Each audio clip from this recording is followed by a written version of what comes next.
Hello, and welcome back to Sleepy Pages of History. Tonight, we are going to sit with a house that has been holding its breath for 20 years.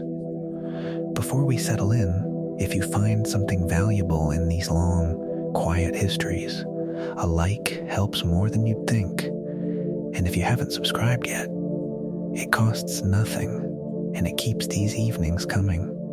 And while you're getting comfortable, drop your city and your local time in the comments below. There is something quietly comforting about scrolling through a list of places, knowing that somewhere in Lisbon it's 1 a.m, and somewhere in Manila the sun is already coming up, and all of you are here, in the dark, listening to the same slow voice. So dim the lights if you haven't already, sink back into the pillow, and let your breathing find its own slow rhythm. Tonight we are going to Greece 3,000 years ago, to an island so small you could walk across it in a day, and to a household that has forgotten what silence sounds like.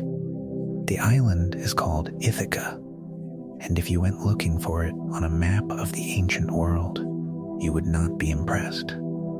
The soil is thin and stony, better suited to goats than to grain, and the hills rise steep and bare toward a gray wind-scoured sky. What Ithaca has, instead of good farmland, is water-deep, sheltered harbors that a seafaring people can trust, and a view out over the Ionian Sea that has watched every ship that ever left this island, and every ship that never came back. On the highest ground of the island stands a house that its people call a palace, though it looks nothing like the palaces we picture now.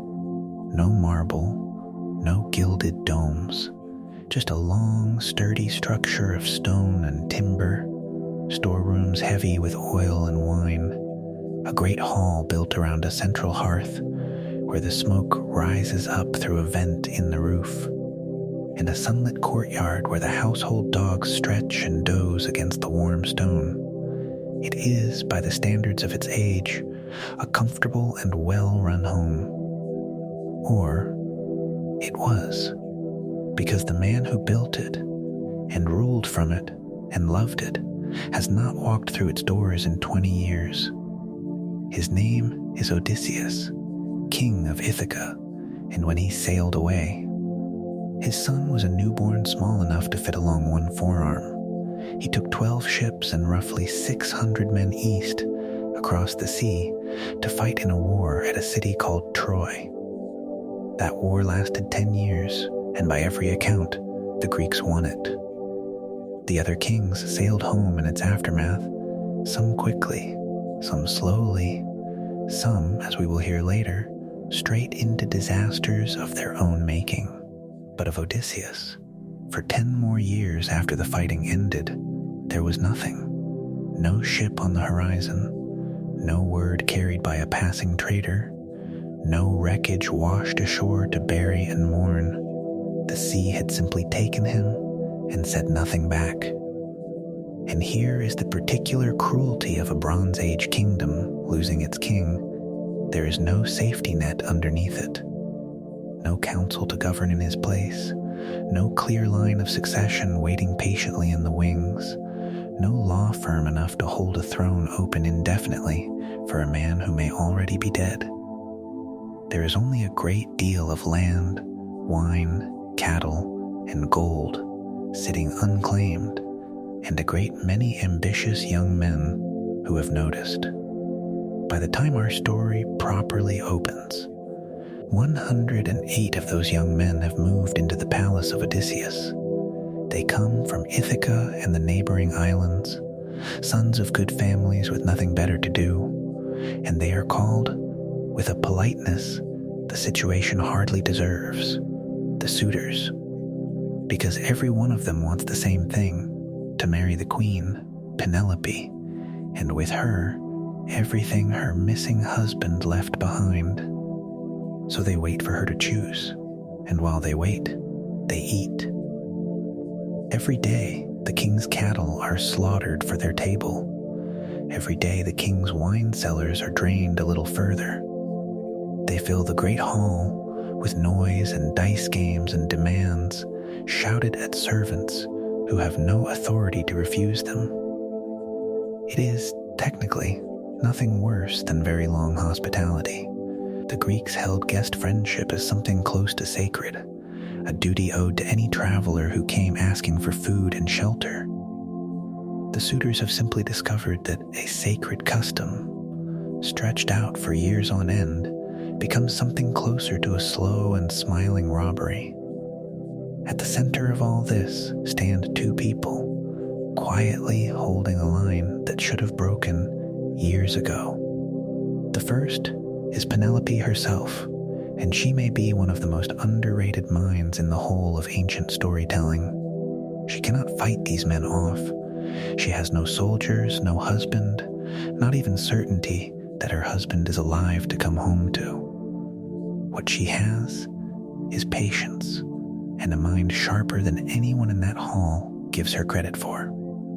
For 3 years, she held the entire pack of them at bay with a single elegant lie.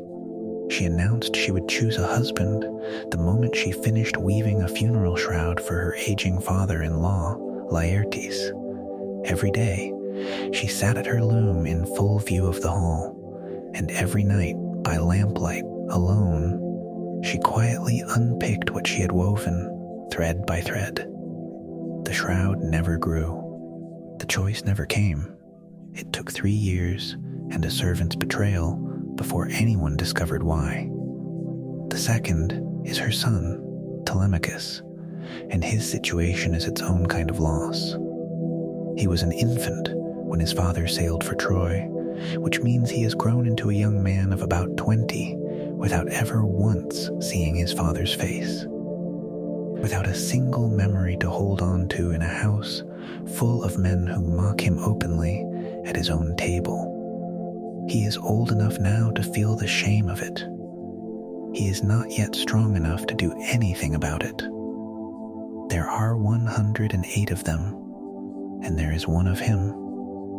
This is where we begin not with a hero on some grand adventure, but with the wreckage he left behind him, 20 years and half a world away. And that, it turns out, is exactly where this story wants to begin. Rest here a moment. Let your shoulders drop from your ears. We'll cross the sea to find him next. Before we go further, it's worth pausing on where this story actually comes from, because the telling of it is nearly as strange as the tale itself. We call this story the Odyssey, and tradition credits it to a poet named Homer, composing somewhere around the 8th century BC, which puts him roughly 700 years before Julius Caesar, and some 27 centuries before you, lying wherever you're lying right now. But here's the part that tends to surprise people. The events the poem describes belong to a much older world than Homer's own, a Greek Bronze Age some 400 or 500 years before the poet was even born. By the time Homer was singing, that older world was already gone. Its palaces had burned, its writing had been forgotten, its kings had drifted out of memory and into legend. Homer was singing about a lost civilization, roughly the way we might tell stories about knights and castles, half history, half remembered dream. For a long stretch of time, none of it was written down at all. It lived instead in the memory of professional singers, men who could hold tens of thousands of lines in their heads and reshape them gently with every performance. The poem itself runs to some 12,000 lines, and sung aloud in full, it takes somewhere near 20 hours to tell, which means the very first people to hear it experienced it much the way you're experiencing it tonight. In the dark, in pieces, across more than one evening, carried by a single unhurried voice. We don't actually know who Homer was. We don't know if he was one person or several poets folded together over time, or whether, as an old and persistent tradition insists, he was blind. 7 different cities once claimed him as their native son, which tells you mostly that being Homer's birthplace was very good for business, even 2,500 years ago. What matters for us tonight isn't the poet. It's the story he carried. And the story is waiting for us, out past the edge of the known world, on a small island where a man has been sitting on the same stretch of sand for 7 years. Far from Ithaca, at this very moment, while the suitors are carving up another of his oxen, Odysseus is sitting on a beach at the edge of the world, watching the water. The island is called Ogygia, and it belongs to a goddess named Calypso, who pulled him half-drowned out of the sea 7 years ago, and has kept him gently, lovingly, and completely ever since. She has offered him everything a mortal man could reasonably want, from eternity, an end to aging, an end to dying, a permanent place in her bed and her garden. He has said no. Every day, instead, he walks down to the shore, sits on the same rocks, and looks east across empty water toward a home he hasn't laid eyes on in 20 years. He doesn't know if his wife has remarried. He doesn't know what his son looks like, grown. He doesn't know his mother has already died of grief, or that his old father has moved out to a farm in the hills and taken, in his sorrow, to sleeping in the ashes by the fire like one of his own servants. All Odysseus knows, sitting on that beach, is that everything he wants lies on the far side of a sea a very powerful god has quietly closed against him. How he angered that god. How he lost 12 ships and 600 men down to this one remaining thread of himself. And how in the beginning a war fought over one woman ever pulled him away from another. That story starts further back than Troy. It starts with a wedding. About a decade before the war, the king of Sparta, a man named Tyndareus, found himself facing a problem that had nothing to do with armies and everything to do with his daughter. Her name was Helen, and she was said, by every account that survives, to be the most beautiful woman then living. This should have been simple good fortune for a royal family. Instead, it was closer to a diplomatic crisis. Every eligible king and prince in Greece descended on Sparta at once to compete for her hand. Proud men with armed retinues and very short tempers, and Tyndareus understood, correctly, that whichever one of them he chose, the rest might well decide the insult was worth starting a war over. Into this crowded, dangerous courtship walked a young king from a small western island, not the richest suitor there, not the most impressive to look at, but already, even then, known for the sharpness of his mind. This was Odysseus. And Odysseus looked at the situation and understood 2 things almost immediately. First, that he had no real chance of winning Helen against wealthier, grander men. Second, that there was a different kind of opportunity sitting in plain sight.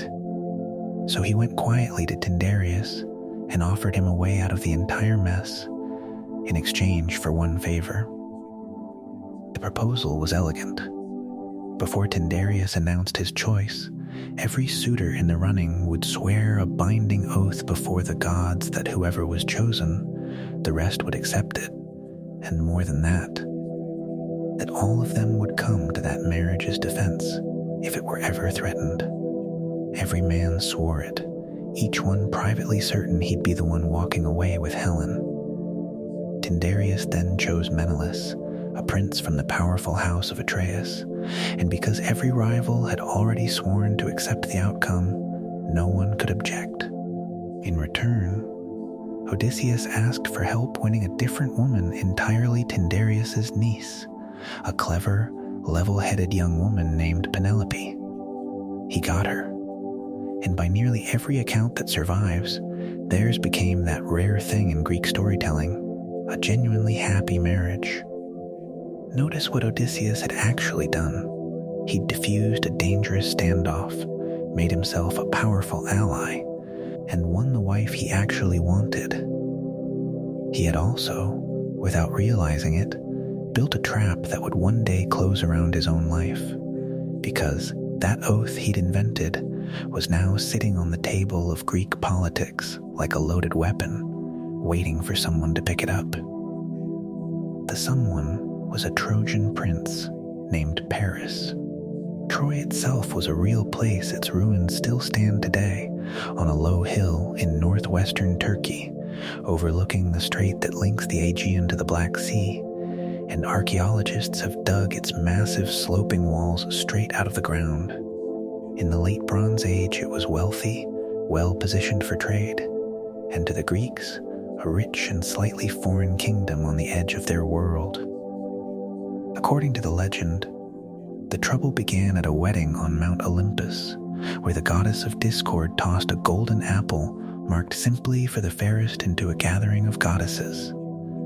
3 of them claimed it: Hera, queen of the gods; Athena, goddess of wisdom and war; and Aphrodite, goddess of love. Zeus, with the good sense that had kept him in power this long, refused to judge the contest himself and handed the decision instead to a young Trojan prince named Paris, out minding cattle on a mountainside, with no idea his afternoon was about to become mythology. Each goddess offered him a bribe. Hera offered power over all of Asia. Athena offered wisdom and victory in every battle. Aphrodite offered him the most beautiful woman alive. Paris, being young, chose the woman. It's generally considered the worst decision in Greek mythology, made against unusually strong competition. The most beautiful woman alive was, of course, already married. This did not stop Aphrodite in the slightest. When Paris later visited Sparta, Menelaus welcomed him warmly, hosted him generously, and then sailed off trustingly to a funeral in Crete, leaving his guest alone in the palace with his wife. By the time Menelaus returned, Helen was gone sailed away to Troy with Paris, along with a considerable portion of the household treasury. Whether she went willingly or was carried off is a question the Greeks themselves argued about for 1,000 years afterward, and the old sources genuinely disagree. Either way, the oath came due.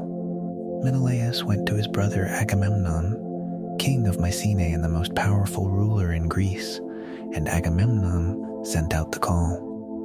Every man who had once sworn Tyndareus' oath was now bound to sail against Troy and bring Helen home. And here is one of the most human moments in the whole legend. Odysseus did not want to go. He was no coward, but he understood arithmetic well enough. Troy was far away, its walls were already famous, and a war fought over one woman's honor tends not to end quickly. He had a young wife, an infant son, and a small kingdom that genuinely needed him. An old prophecy, it was said, had already warned him that if he sailed for Troy, he would not see home again for 20 years, and would return, when he finally did, alone. So when the recruiters landed on Ithaca, led by a sharp, ambitious noble named Palamedes, Odysseus reached for the only escape left to a man bound by a sacred oath. He pretended to have lost his mind. They found the king of Ithaca out working his fields, plowing, but wrong. In every direction, a field can be plowed wrong. He'd yoked an ox and a donkey together, mismatched animals of entirely different strength and stride, so the plow lurched and wandered with no pattern at all. He was sowing the furrows with salt instead of grain. He looked straight through his visitors as though they weren't standing there. It was, by any reasonable measure, a very good performance. Palamedes didn't believe a word of it, and he devised a test as simple as it was ruthless. He took Odysseus's infant son from the arms of his nurse and set the baby down directly in the plow's oncoming path. Odysseus swerved. Of course he swerved, and in that single instinctive motion, the whole performance came apart. A man sane enough to save his own child was sane enough, the recruiters decided, to fight in a war. So Odysseus went. He never forgave Palamedes for it, and years later at Troy, he would take a long, cold, carefully engineered revenge that we won't dwell on tonight, except to say that it is one of the darker threads attached to his name, and that the poem we're following chooses, politely, never to mention it at all. It's worth knowing anyway, because it shows you the other edge of the blade. The same cleverness that will save this man's life again and again in the story ahead is also, on occasion, capable of destroying someone else's. And it did. Rest a little now. The oath has been sworn, the trap has closed, and next we'll follow the fleet as it gathers 1,000 ships, and one very reluctant king among them. Once caught, Odysseus did what men of his temperament often do once escape is off the table. He stopped resisting the war and started running it. He became, almost immediately, the expedition's chief recruiter and problem solver, and his most celebrated catch was a teenage boy hidden on the island of Skyros, dressed among the local king's daughters in girls' clothing. Because his goddess mother had learned he was fated to die at Troy, and had done everything in her power to keep that fate from finding him. The boy's name was Achilles, prophesied to become the greatest warrior of his generation. Odysseus found him with a trick that has since become a small classic of its own. He arrived at the island disguised as a traveling peddler and laid out his wares in front of the king's daughter's fine cloth, jewelry, ornaments with a spear and a shield mixed quietly in among them. Then he arranged for a war trumpet to sound, as if an attack were underway. The girls scattered in a panic. One of them didn't. She snatched up the spear and shield and turned to fight. Odysseus had his man. By the time the fleet assembled at the port of Aulis, it was the largest armed force the Greek world had ever gathered, more than 1,000 ships. By the old count, drawn from every kingdom in Greece. Odysseus brought 12 of his own, a modest squadron beside Agamemnon's 100, but the High King hadn't recruited him for his numbers. Then the wind failed entirely, and the whole fleet sat stranded in harbor, until a priest told Agamemnon he had offended the goddess Artemis, and would need to pay a price to make things right, the sacrifice of his own daughter, Iphigenia, lured to the camp under the pretense of a wedding.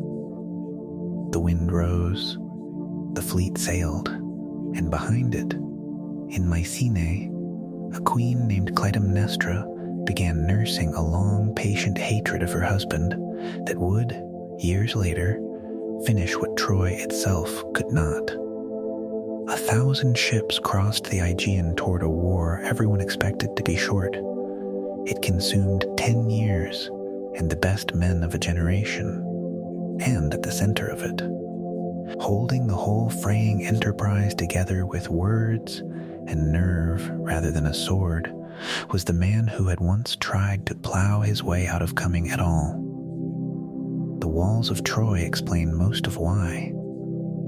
They were the finest fortifications anywhere in that part of the world high, sloping courses of cut stone crowned with brick, anchored by towers so imposing that legend insisted the gods themselves had helped raise them. The Greeks of the Bronze Age had no siege engines for a wall like that, no catapults, nothing in their engineering tradition built to crack a fortress of that scale. What they had was infantry, chariots, and, as it turned out, an almost unlimited supply of time. So the war became something slower and stranger than a siege as we usually picture one. The Greeks couldn't seal the city off completely, and the Trojans, backed by allies from across Anatolia, couldn't push the invaders back into the sea either. Year after year, the fighting rolled back and forth across the plain between the walls and the ships, while Greek raiding parties struck the surrounding towns for food, treasure, and captives. In that long grind, different men mattered in different ways. Achilles was the spearhead, the terror of the battlefield, worth an entire regiment on his own. Great Ajax was the wall, a huge man behind a huge shield who never once broke. Agamemnon held the overall command. Old Nestor, king of sandy Pylos, supplied the seasoned advice nobody else could offer. And Odysseus became something none of the others could be. He was the mind of the army. Whenever the Greeks needed a negotiator, they sent Odysseus. Before the fighting had even started, he and Menelaus walked into Troy itself under diplomatic protection and stood before the Trojan assembly to demand Helen's return. Those who heard him speak that day remembered it for years afterward. He didn't look like much at first, they said, standing stiffly, eyes down, holding the speaker's staff as though he'd never once used it. Easy to mistake for an awkward, sulky man. Then he began to speak, and the words came like snow falling in a winter storm, thick and relentless, and no man alive could match him. Troy refused the demand anyway. There were Trojans who wanted to return Helen and end the danger there and then, but the court around old King Priam chose war instead. When the army's morale cracked, it was Odysseus who repaired it. In the 9th year, Agamemnon made the mistake of testing his exhausted troops by suggesting, as a rhetorical trap, that they simply give up and sail home, expecting them to refuse out of pride. Instead, they cheered and bolted for the ships. A decade of war was minutes from dissolving into nothing. It was Odysseus who ran through the panicking mob, snatched up the royal staff, shamed the officers back into line, struck the loudest agitator, and physically drove the army back to its assembly point. He talked an entire war back into existence that morning. No sword accomplished more. When quarrels broke out among the leadership, it was Odysseus they sent to fix them. And the most dangerous quarrel of the whole war came late, when Agamemnon insulted Achilles over a captured woman named Briseis. Achilles, the one man the army genuinely couldn't afford to lose, withdrew himself and his troops from the fighting entirely and sat in his tent while Trojan attacks reached the Greek ships and set them burning. A humbled Agamemnon offered a fortune in gifts to bring him back, and chose Odysseus to lead the embassy and make the case. Odysseus laid the offer out with every ounce of persuasive skill he had. Achilles refused him anyway. It's one of the very few recorded defeats of Odysseus in the art of talking, and it took the death of Achilles' closest friend, Patroclus, to do what words alone couldn't. When the work turned dirty, Odysseus did that too. One black night, he and the warrior Diomedes slipped out of camp to scout the enemy lines and caught a Trojan spy named Dolon creeping the opposite direction. They promised him his life in exchange for information, emptied him of everything he knew, and then killed him anyway. They used what they'd learned to raid the camp of a newly arrived Trojan ally, the Thracian king Rhesus, slaughtering him and 12 of his men in their sleep and driving off his magnificent horses. On another occasion, Odysseus disguised himself as a beaten, bloodied beggar and slipped into Troy itself to gather intelligence.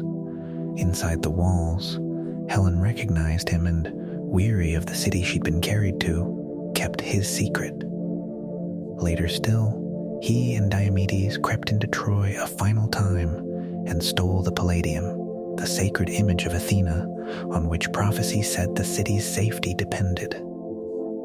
None of this is glorious in quite the way Achilles was glorious. Night raids, disguises, interrogation, theft Homeric warfare had its own code of honor, and Odysseus operated comfortably at its edges. Even the Greeks themselves felt the tension in it. Later generations argued about him endlessly, some celebrating the resourceful hero, others condemning the liar and schemer. He may be the rare figure in legend who is, at once, the most admired man in his own story and the least trusted. The war ground on, and it consumed its great names one at a time. Hector, the noble defender of Troy, fell to Achilles in single combat beneath the walls, and Achilles, half mad with grief for Patroclus, dragged his body behind a chariot through the dust. Old King Priam crossed the plain alone at night to kneel before his son's killer and beg for the corpse back, and Achilles at last relented. That funeral truce is where the other great Homeric poem, the Iliad, ends, but the war itself did not. Achilles died soon after, exactly as prophecy had always said he would, shot down by an arrow from Paris, guided, the poets insist, by the god Apollo, striking the one vulnerable point on his entire body, the heel that carries his name into languages that hadn't even been invented yet. His magnificent armor, forged by the smith god Hephaestus himself, had to go to someone, and the two claimants were the two most deserving men left in the army, great Ajax, who had carried the fallen hero's body out of the battle, and Odysseus, who had held off the Trojans while he did it. The army judged the contest, and the armor went to Odysseus. The mind, in the end, was valued over the muscle. Ajax could not bear the loss. That night, his sanity gave way entirely. He fell on the army's own herds of sheep and cattle in the dark, slaughtering them by the hundred.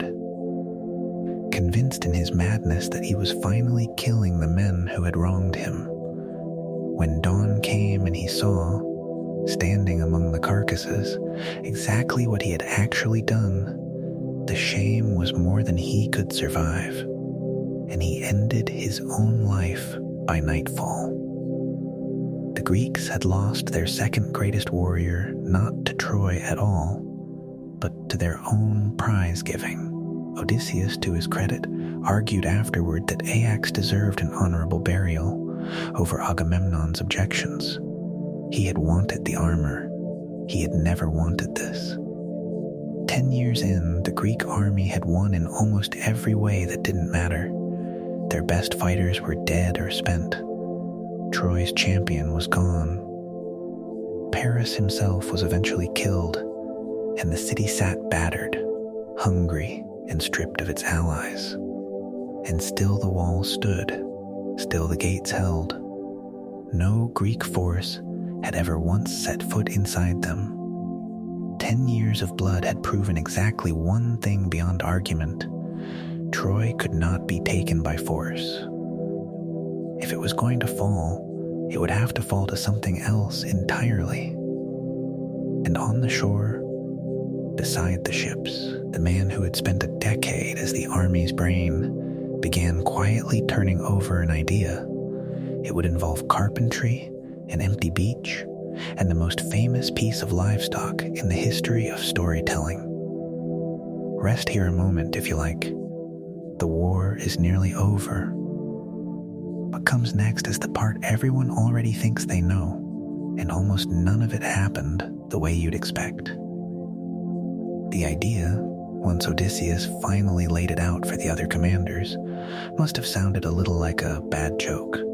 The mightiest army of the age had just failed to break Troy in 10 straight years of open war. So the new plan was simple: stop trying and leave a present instead.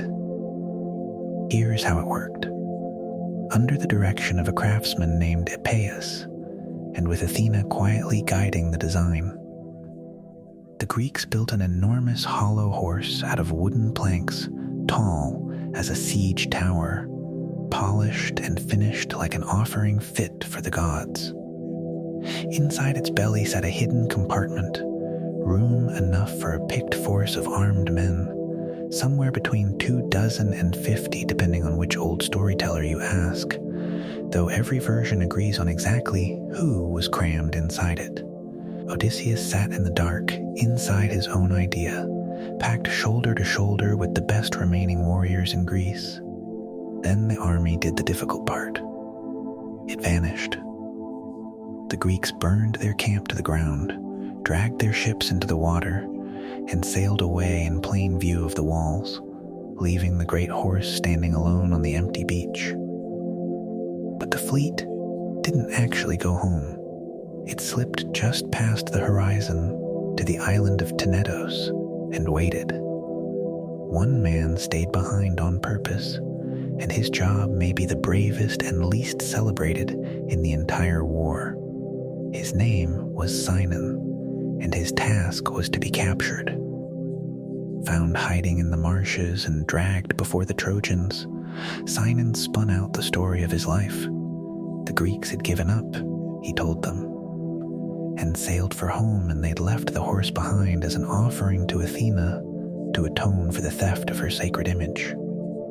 They'd built it deliberately too large to fit through the gates, he claimed, because a prophecy warned that if the horse ever stood inside Troy's walls, the city would be untouchable forever.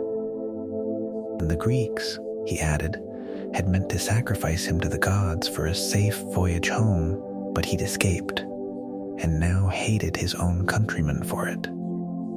Nearly every detail was engineered, almost certainly by Odysseus, to make the Trojans want that horse rather than merely tolerate it. The lie didn't push, it pulled.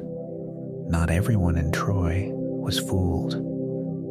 A priest named Glaucon warned against accepting the gift, with a line that has outlived the city itself, that he feared Greeks even when they came bearing presents, and hurled a spear into the horse's flank, where it stood quivering in the wood. Inside, the hidden men held their breath.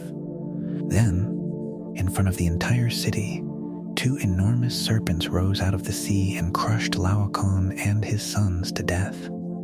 The Trojans read it as divine judgment on a man who had insulted a sacred gift. The Princess Cassandra, cursed by Apollo to see the truth and never once be believed, cried out that the horse was full of soldiers. The city laughed at her the way it always did. So the Trojans breached their own wall to bring their prize inside, hauled the horse up to the citadel with ropes and rollers, wreathed it in flowers, and threw the largest party the city had ever seen. 10 years of siege were over.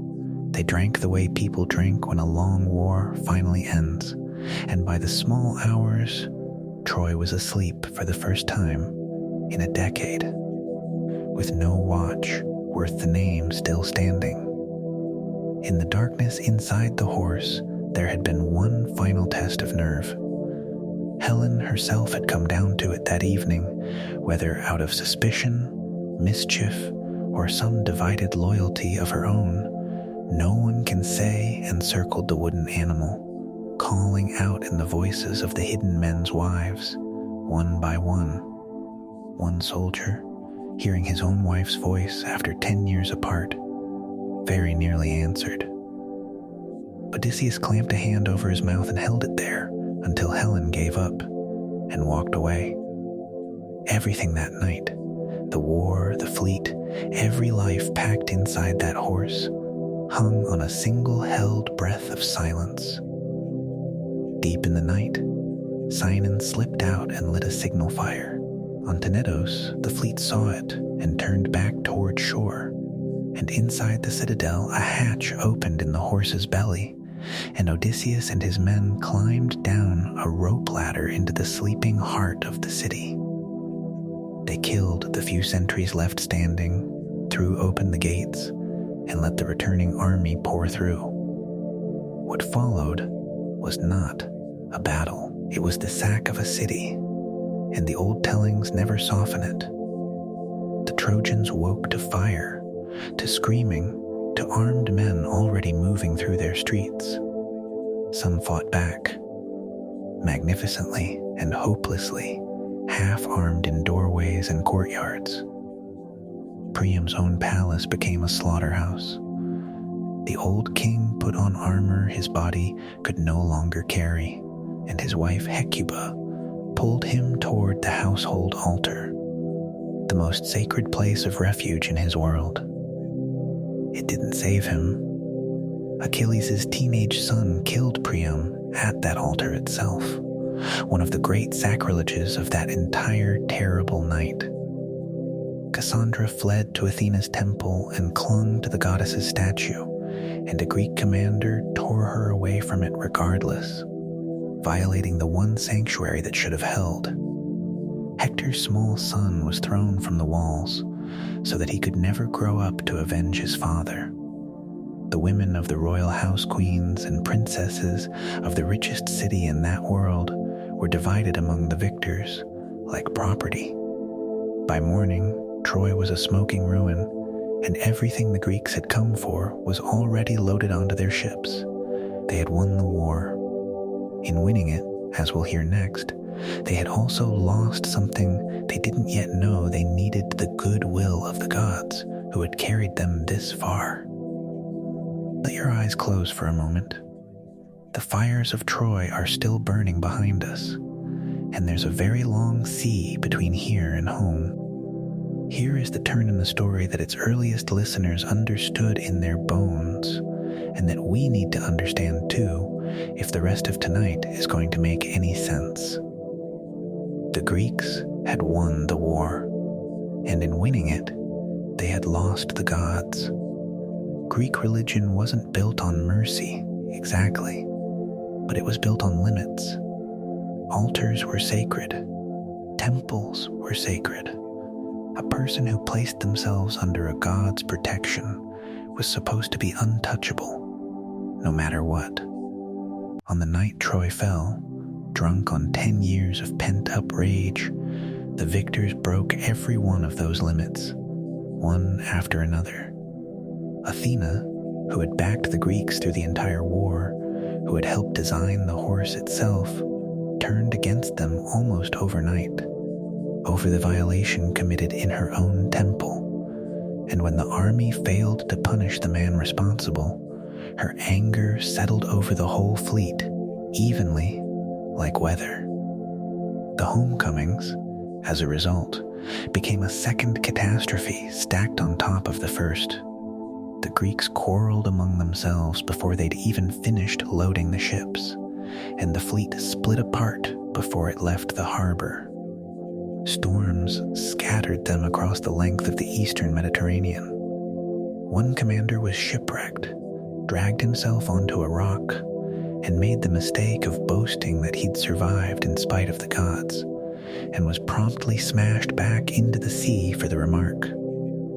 Menelaus was blown wildly off course to Egypt and wandered there for 7 years before he found his way home. Agamemnon reached his own harbor quickly, which turned out to be the worst luck of all. His wife had spent 10 years quietly remembering the daughter he'd sacrificed to raise this very fleet, and she welcomed the conquering king home with a warm bath and a knife. The High King of the Greeks, the man who had brought down Troy, was killed in his own house on the very day of his return, and Odysseus, who had built the horse and effectively won the war single-handedly, put out to sea from the ruins of the city with his 12 ships and roughly 600 men, expecting, like every other captain in that fleet, to be home within a few short weeks. The gods, as we're about to find out, had other plans entirely. And so, if we're being honest with him, did Odysseus's own choices settle back down now? The voyage is finally beginning, and it starts to go wrong almost immediately.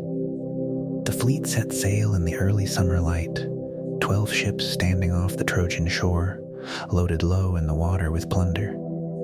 Each was a black-hulled galley of the Bronze Age, perhaps 50 men to a vessel, a single mast, one square sail, and rowing benches for when the wind gave out. No decks to sleep under, no cabins, no compass, no charts. Sailors of that world navigated by coastlines, landmarks, the stars, and whatever their own memory could hold, and they beached their ships at night whenever they possibly could, because the open sea after dark was no place for sensible men. The route home was simple, and every man aboard knew it by heart. Southwest along the coast of Asia Minor, island hopping across the Aegean, around the southern tip of Greece, then north up the western coastline to Ithaca. A few weeks of sailing in fair conditions. Some of these men had been teenagers when they left home. They were in their 30s now, and their own sons, like Telemachus, were nearly grown without them. Every hour of sailing brought them an hour closer to faces they had spent 10 years trying not to let fade. And then, at the very first opportunity, they threw that closeness away. The coast of Thrace lay near their route, and on it stood the city of Ismarus, home to a people called the Cicones, who had fought as allies of Troy. To a Bronze Age war fleet, an enemy city with its army already gone wasn't a place to sail past. It was a target. Raiding wasn't considered piracy in that world, or rather, piracy wasn't considered shameful. It was simply what armed men in ships did, an accepted, even respectable, way for kings to grow rich. And after 10 years of war, it was practically reflex. Odysseus gave the order, and the fleet fell on Ismarus. The raid succeeded exactly the way these things usually succeeded. The town was sacked, its defenders killed, its women and treasure divided out among the crews. Odysseus, telling the story later in his own words, is completely matter-of-fact about the whole thing. This is worth sitting with for a moment, because it's our very first clear look at this hero away from the war, and he doesn't look much like a hero at all. He looks like exactly what he is, a Bronze Age warlord doing ordinary Bronze Age warlord things. The story doesn't apologize for it. It simply shows it happening, and then it shows what it costs. Odysseus, reading the danger correctly, ordered an immediate withdrawal back to the ships. His crews refused him. There was wine still on the beach, and slaughtered sheep and cattle. And after a decade of army rations, they were going to have their feast whether their captain liked it or not. So they ate and drank through the afternoon and on into the night, while the survivors of Ismarus slipped away inland to their kinsmen, the Cicones of the interior, who were numerous, battle-hardened, and unusually skilled with chariots. At dawn, the counterattack came, and it came in numbers Homer compares to leaves in springtime. The Greeks, heavy with wine and mutton, had to form up on an open beach against fresh, angry troops. They held through the morning. By afternoon, the line broke, and the crews scrambled for the ships under a rain of spears, hauling off the shore with weapons falling all around them. When they finally got clear and counted heads, the arithmetic was brutal. 6 men lost from every ship. 72 dead, give or take, traded for 1 afternoon's worth of loot and wine. The fleet pulled away in silence, and it said they called the names of their dead 3 times across the water before setting course again, so that no ghost would be left behind unmourned. It's an ugly little episode, and it sits at the very front of the voyage on purpose. Before a single monster appears, before any god steps in to intervene, the whole shape of this journey is set in miniature, right here, at Ismarus. Odysseus gives a sound order. His crew disobeys it for the sake of appetite. Men die for it. Hold on to that pattern tonight. because it's going to repeat at larger and larger scale until there's no crew left standing at all. The fleet ran southwest with a following wind, licking its wounds, and made for the southern tip of Greece, past the island of Cythera, toward the last real obstacle on the known route home, Cape Malea, the southeastern fingertip of the Greek mainland. It's worth pausing here on the geography, because Cape Malea isn't a legend. It's a real headland, and real sailors have feared it for as long as ships have existed to fear it in. The mountains there funnel and twist the wind unpredictably.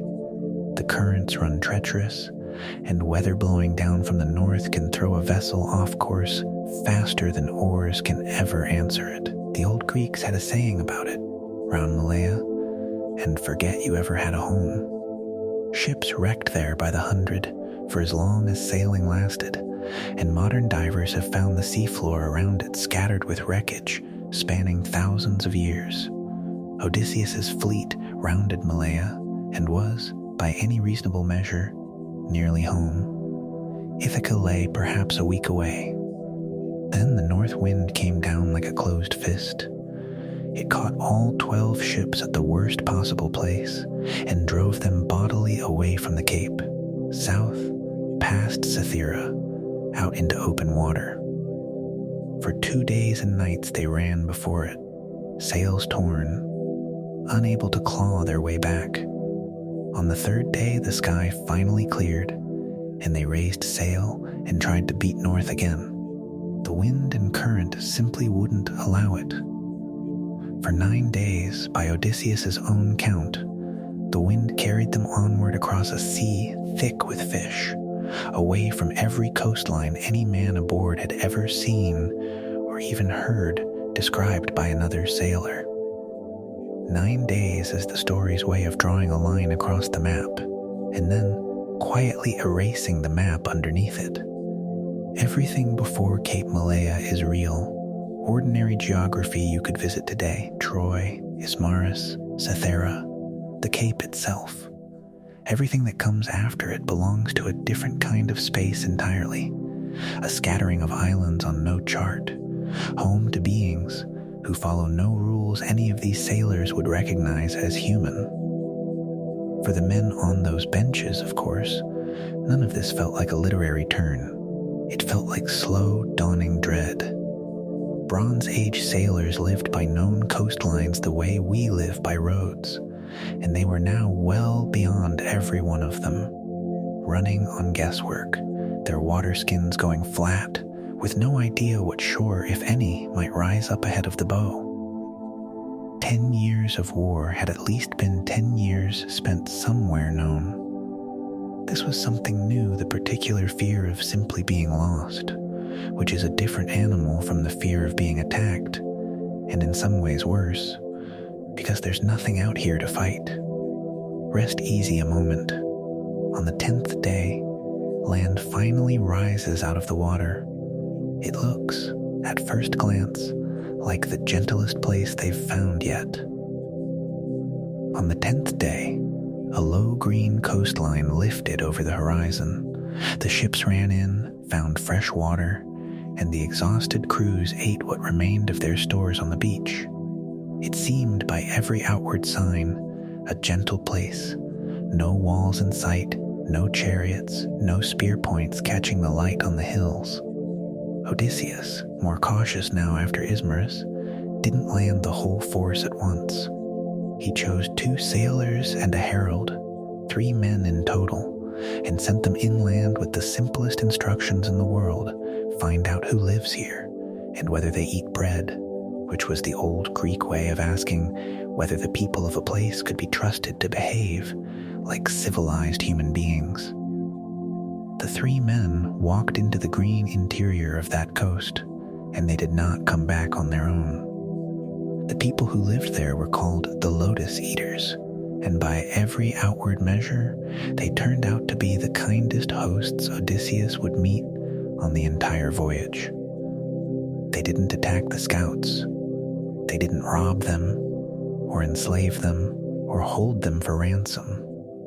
They welcomed the 3 strangers in, sat them down, and shared what they had, which was exactly what the sacred law of hospitality asked of them. What they had was the fruit of the lotus, a sweet flowering plant that made up the whole of their diet, and as far as anyone could tell, the whole of their civilization.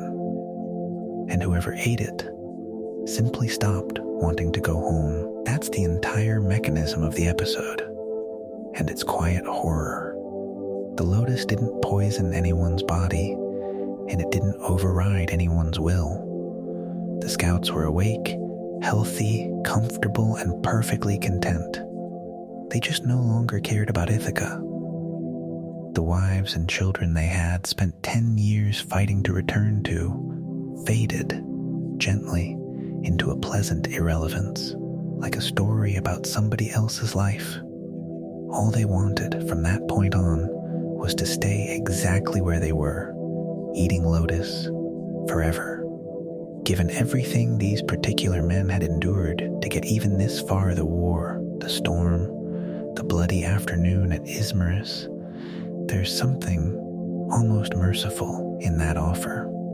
The lotus gave them the one thing no god on this journey had ever offered: an end to wanting anything at all. Odysseus understood the danger immediately, and how he responded to it tells you a great deal about who he actually is. He didn't negotiate. He didn't send more men in after the first 3. He certainly didn't sample the fruit himself to see how bad the threat really was. He went in personally with a small rescue party, seized his 3 weeping scouts by force, dragged them back to the ships while they begged to be allowed to stay, and tied them down to the rowing benches. Then he ordered everyone else aboard, immediately, before anyone else on the crew got the chance to taste it, and the fleet pulled away from that gentle coastline at speed. 3 of its own sailors lashed to the benches and sobbing for the shore they were leaving behind. It's a small episode, barely any time at all in the telling. No battle, no body count, and yet this is the very first strange encounter the story chooses to give us, ahead of giants, witches, and monsters. And it's been unpacked by thinkers ever since, because the Lotus-Eaters establish, quietly and early, what this whole journey is actually about. It was never really about seafaring. It's about memory, and about the sheer effort it takes to keep wanting something difficult when something easy is sitting right in front of you. Consider the shape of the threat, because it's genuinely different from everything else on this voyage. Every other danger ahead will attack the body. The lotus attacks the homecoming itself, the wanting of it, the engine that gives the whole journey any meaning at all. A man killed by a monster still dies on his way home. A man who eats the lotus is, in the story's own terms, worse than dead, because the way home no longer exists inside him.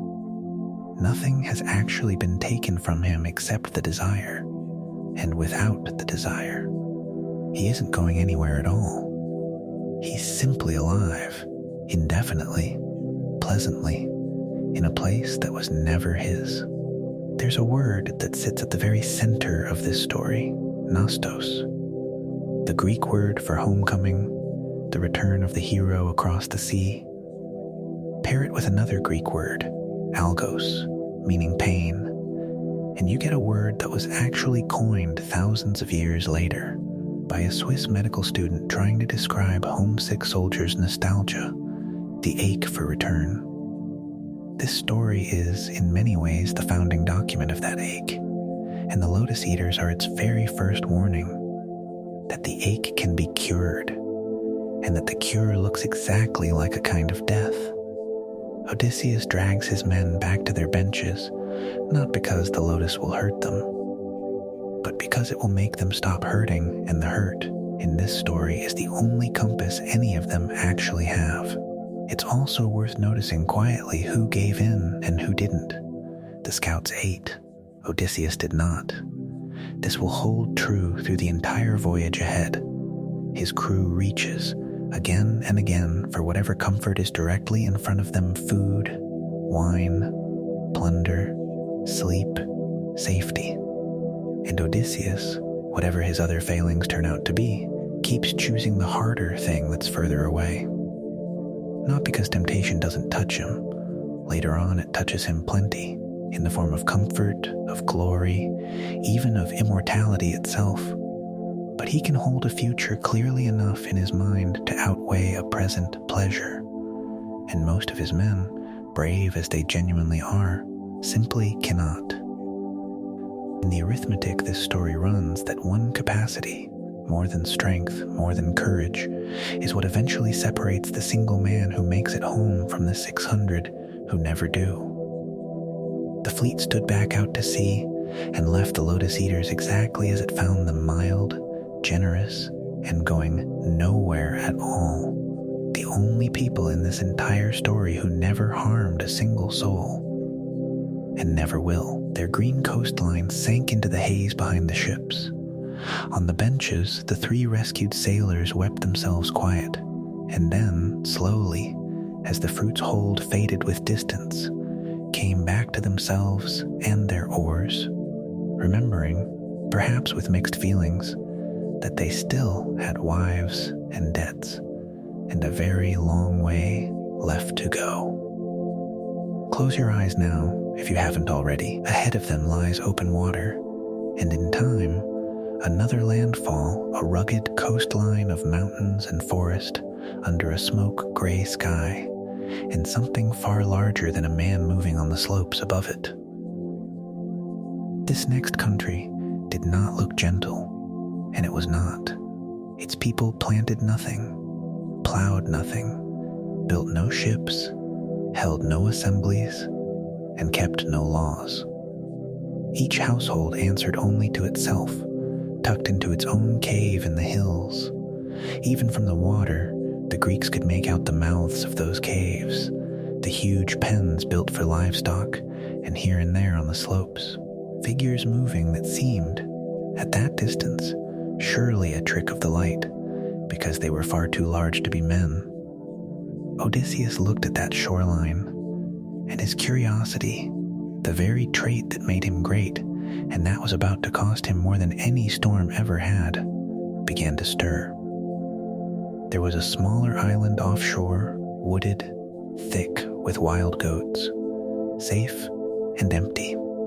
The sensible thing to do was water the ships there, eat well, and move on. The fleet did anchor and did feast on the goats, and then, in the morning, Odysseus announced he would take his own ship, only his own, across to the mainland, to find out exactly what manner of beings lived in those caves, whether they feared the gods, and whether they gave gifts to guests.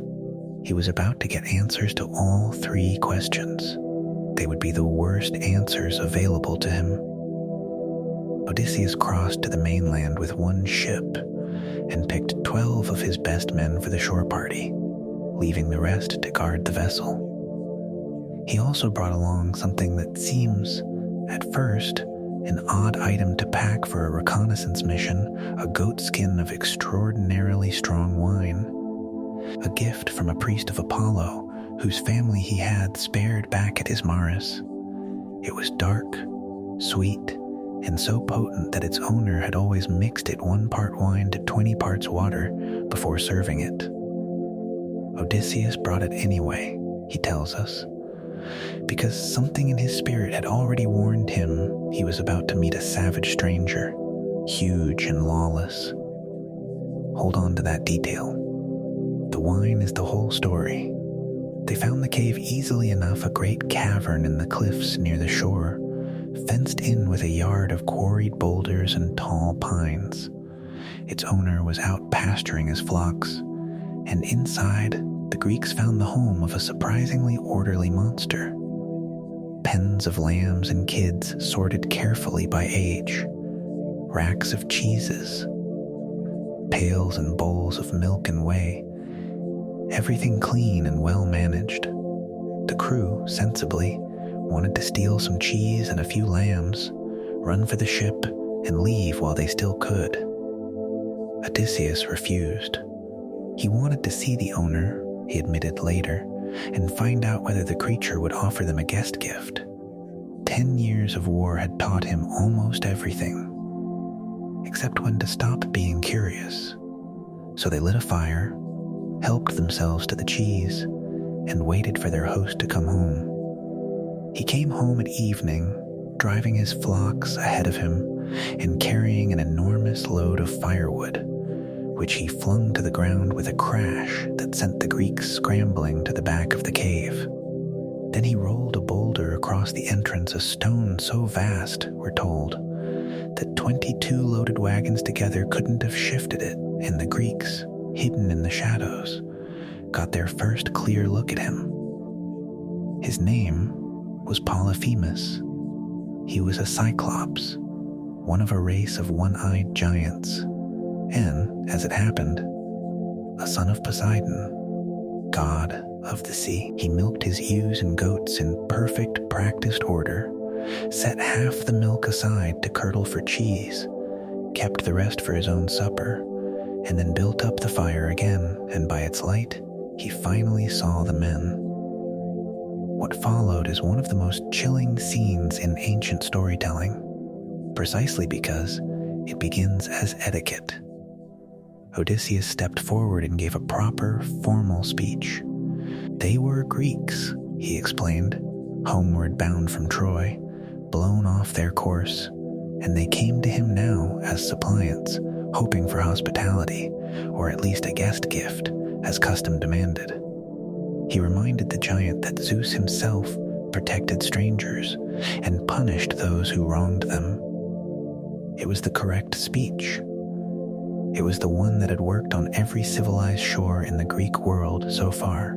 Polyphemus answered that the Cyclopes cared nothing at all for Zeus, or for any god, being, in his own estimation, stronger than gods. Then he asked, almost casually, where the ship was moored. Odysseus, lying smoothly even now, said it had been wrecked on the rocks, and that these men were the only survivors. Polyphemus made no reply to that at all. He simply lunged, snatched up 2 of the sailors, one in each huge hand, dashed their skulls against the floor of the cave, and ate them, bones and all, while their comrades wept and raised their hands to a Zeus who did not intervene. Then, he washed the meal down with milk, stretched out among his sheep, and went to sleep. Consider Odysseus's position in that exact moment, because it is a perfect trap.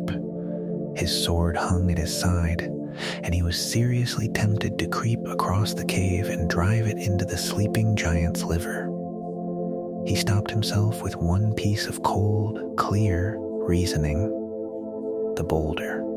If Polyphemus died right there, the door of the cave would stay shut forever, because no number of men together could move that stone from the inside. Killing the monster meant simply starving to death beside his body. The jailer had to stay alive, at least until the door could somehow be made to open. Morning came, and Polyphemus breakfasted on 2 more sailors before driving his flocks out to pasture, rolling the boulder back into place behind him as easily as a man capping a jar. And through that long, locked-in day, Odysseus built his plan. There was a great club of green olive wood lying in the cave, as thick as a ship's mast. He cut a length from it, and his men shaved it smooth, sharpened one end to a point, hardened that point in the fire, and hid the finished stake under a heap of dung. Then they drew lots for the 4 men who would help him drive it home, and the lots, he tells us, fell on exactly the men he would have chosen anyway. Evening came. The giant returned and ate 2 more men. 6 gone now, out of 12. And now, the wine. Odysseus filled a bowl with the priest's undiluted vintage and offered it to Polyphemus politely, as a gift. A drink to accompany his meal of human flesh. The giant drained it, demanded more, drained that too, and mellowing horribly, offered his guest a gift of his own in return, and asked, for the first time, his name. The answer Odysseus gave him is the most famous lie in the whole of Western storytelling. "My name," he said, "is nobody. That's what my mother and father and all my friends call me, nobody." And Polyphemus, drunk now, and thoroughly delighted with his own wit, announced his guest gift on the spot he would eat nobody last, after all the others. Then he toppled backward and passed out, so deep in the wine that he vomited in his sleep. The Greeks pulled the stake from its hiding place and heated the point in the embers until the green wood glowed, ready to catch. Odysseus tells us a god breathed courage into them then, and they needed every bit of it. 4 men lifted the beam. Odysseus guided the point and leaned his own weight onto it, spinning it from above the way a shipwright spins a drill, and the giant's single eye hissed around the burning point, exactly the way hot metal hisses when a smith plunges it into cold water. Polyphemus woke screaming, tore the stake free, and bellowed for help, and his fellow Cyclopes came running through the night from their own caves in the hills, gathering outside the sealed boulder, calling in to ask what was wrong. Was someone stealing his flocks? Was someone killing him by treachery or by force? And from inside the cave came his anguished answer: "Nobody is killing me. Nobody. By treachery." His neighbors considered this for a moment, quite reasonably, and decided that if nobody was harming him, then his trouble must be coming from Zeus himself, and was therefore his own affair to pray about, and they went back to their beds. The trap sprung exactly as designed. The victim's own cry for help had dismissed his own rescuers, but the blinded giant still held the door. He rolled the boulder aside and sat himself down in the entrance, arms spread wide, feeling for anyone who tried to slip past him among the sheep. Monster or not, he was no fool. So Odysseus produced his second device. Working quietly in the depths of the cave, he lashed the giant's fattest woolly rams together in threes, using willow branches pulled from the monster's own bed. Under the belly of each middle ram, he tied one of his men, with the flanking rams shielding him on either side. For himself, he took the single largest ram of the whole flock and clung underneath it by hand, buried deep in the fleece. At dawn, the rams pushed out to pasture as they always did, and Polyphemus stroked the back of every animal as it passed him, and felt nothing but wool. His favorite, the great ram carrying Odysseus, came last of all, and the giant paused and spoke to it gently, wondering aloud why the leader of his flock was so slow this morning, and whether it grieved for its master's lost eye, and promising, almost tenderly, exactly what he would do to nobody if he ever caught him. Then he let it through. Sometimes the most unsettling moment in a story like this one is the tender one. Beyond the boulder, out of arm's reach at last, the Greeks untied themselves, ran for the ship, driving the stolen rams ahead of them, and pulled hard for open water. 6 men fewer than they had come with, but alive, free, and finally clear. And that should have been the end of it. It very nearly was. What follows is nobody's own fatal boast. The ship pulled away from the shore of the Cyclopes, oars beating fast, the stolen rams bleating in the hold, and behind them on the cliff top, the blinded giant felt his way along the rocks, following the sound of the rowing. The sensible course was silence. Every stroke bought distance, and distance out here was safety, and the men at the oars knew it perfectly well. Odysseus could not help himself.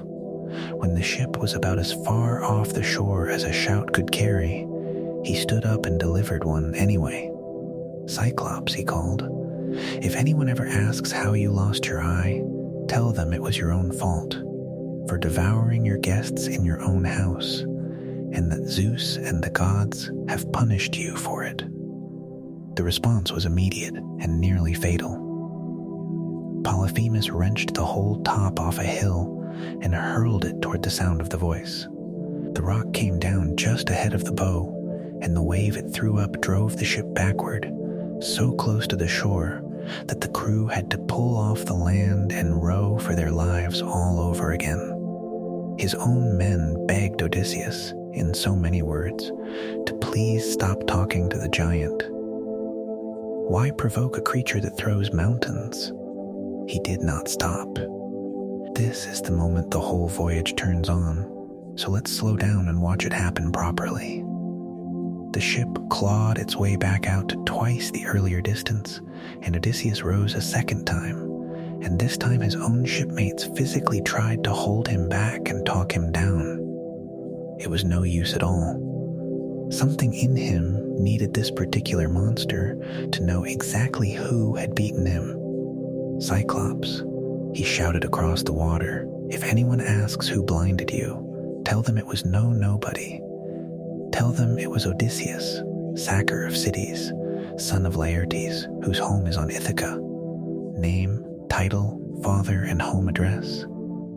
He gave the monster everything. To understand why a genuinely clever man would do something so catastrophically foolish, you have to understand what a name actually meant in his world. The nobody trick had saved 12 lives, but it carried a hidden price. As long as the giant believed nobody had beaten him, then in the accounting of fame that Greek heroes lived and died by, nobody had. The deed existed. The credit did not. Heroes of that age lived for Kleos the glory of having your name attached permanently to your own deeds, carried forward through the generations in song. An anonymous triumph was, in that particular currency, worthless. Standing in that boat, Odysseus was choosing, in real time, between safety and his own signature. And he chose the signature. Because here is what he did not know. Polyphemus was not simply an outsized shepherd. He was a son of Poseidon, god of the sea, shaker of the earth, the second most powerful being in the entire Greek cosmos. And a curse, in Greek belief, was never a vague expression of ill will. It was a formal legal instrument, a petition addressed directly to a god, and to file one properly, you needed the offender's true name. Odysseus had just shouted his own across open water, with his father's name and his home port attached, like a man handing over his full identification to the plaintiff in his own lawsuit. Polyphemus lifted his hands to the starry sky and prayed, "Hear me, Poseidon, dark-haired and circler of the earth. If I am truly your son, grant that Odysseus, sacker of cities, son of Laertes, whose home is on Ithaca, may never reach that home. But if it is fated that he must, then let him come late and broken after losing every one of his companions on a stranger's ship, and let him find trouble waiting in his own house." Read that curse again, because it is the entire plot of the rest of this story, laid out in advance, item by item. Late broken, every companion lost, a stranger's ship, trouble in the house. Poseidon heard his son and granted every word of it. Then Polyphemus threw a second boulder which missed the stern and washed the ship helpfully further out to sea, and the giant passes out of the story from here, though never entirely out of its consequences. There's one more detail from the cave worth carrying with us tonight, because the story plants it quietly and lets it bloom much later.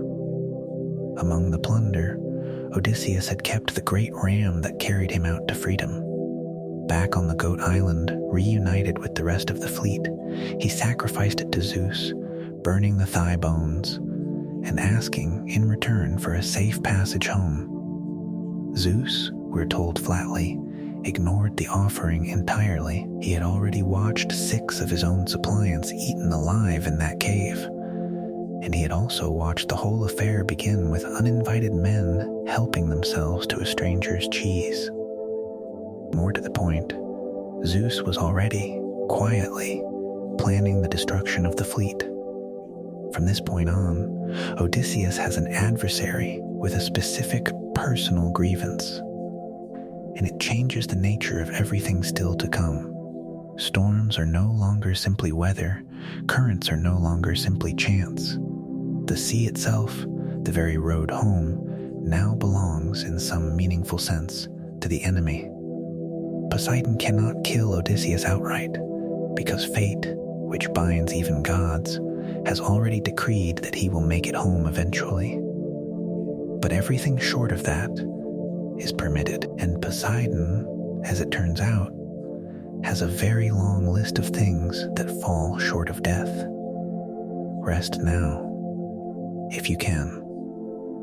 6 men are gone, a god has been made an enemy, and there is still a very long way left to sail. The 12 ships gathered, divided the sheep of Polyphemus fairly among the crews, feasted, and slept on the beach.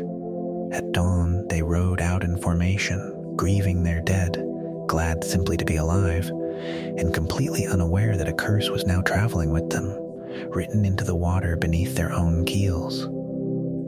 Their next landfall, for once, looked like genuine good luck. A floating island ringed with a wall of bronze, and on it, a cheerful king with a very unusual gift to offer. For 30 days, everything was about to go right. And then, quite suddenly, a piece of luggage would undo the world all over again. The island was called Aeolia, and it was unlike anything the Greeks had seen before. It floated free on the sea, unanchored to the earth, ringed by an unbroken wall of bronze rising straight up from sheer cliffs. Its ruler was Aeolus, and Zeus had given him a unique office in the machinery of the world. He was the keeper of the winds. All of them, every gale, every gentle breeze, every hurricane on earth, answered to this one remarkably cheerful administrator on his private floating island. Aeolus lived there with his wife and their 12 children, 6 sons and 6 daughters, and had solved the awkward problem of finding suitable matches for any of them, given the location, by simply marrying the 6 sons to the 6 daughters. The whole family feasted together every single day in a house full of good things, and the story reports this arrangement without so much as a flicker of judgment, which perhaps tells us that even the old poets decided some questions were better left politely unasked. More importantly, Aeolus turned out to be a genuinely good host, the first proper one the voyagers had met since leaving Troy. He took Odysseus and his crews in and entertained them for an entire month, and every single evening he asked to hear more of the story. Troy, the horse, the sack, the voyage so far, all of it. And when the Greeks finally asked his leave to go, Aeolus did something no other host in this entire journey ever does. He simply solved the problem for them.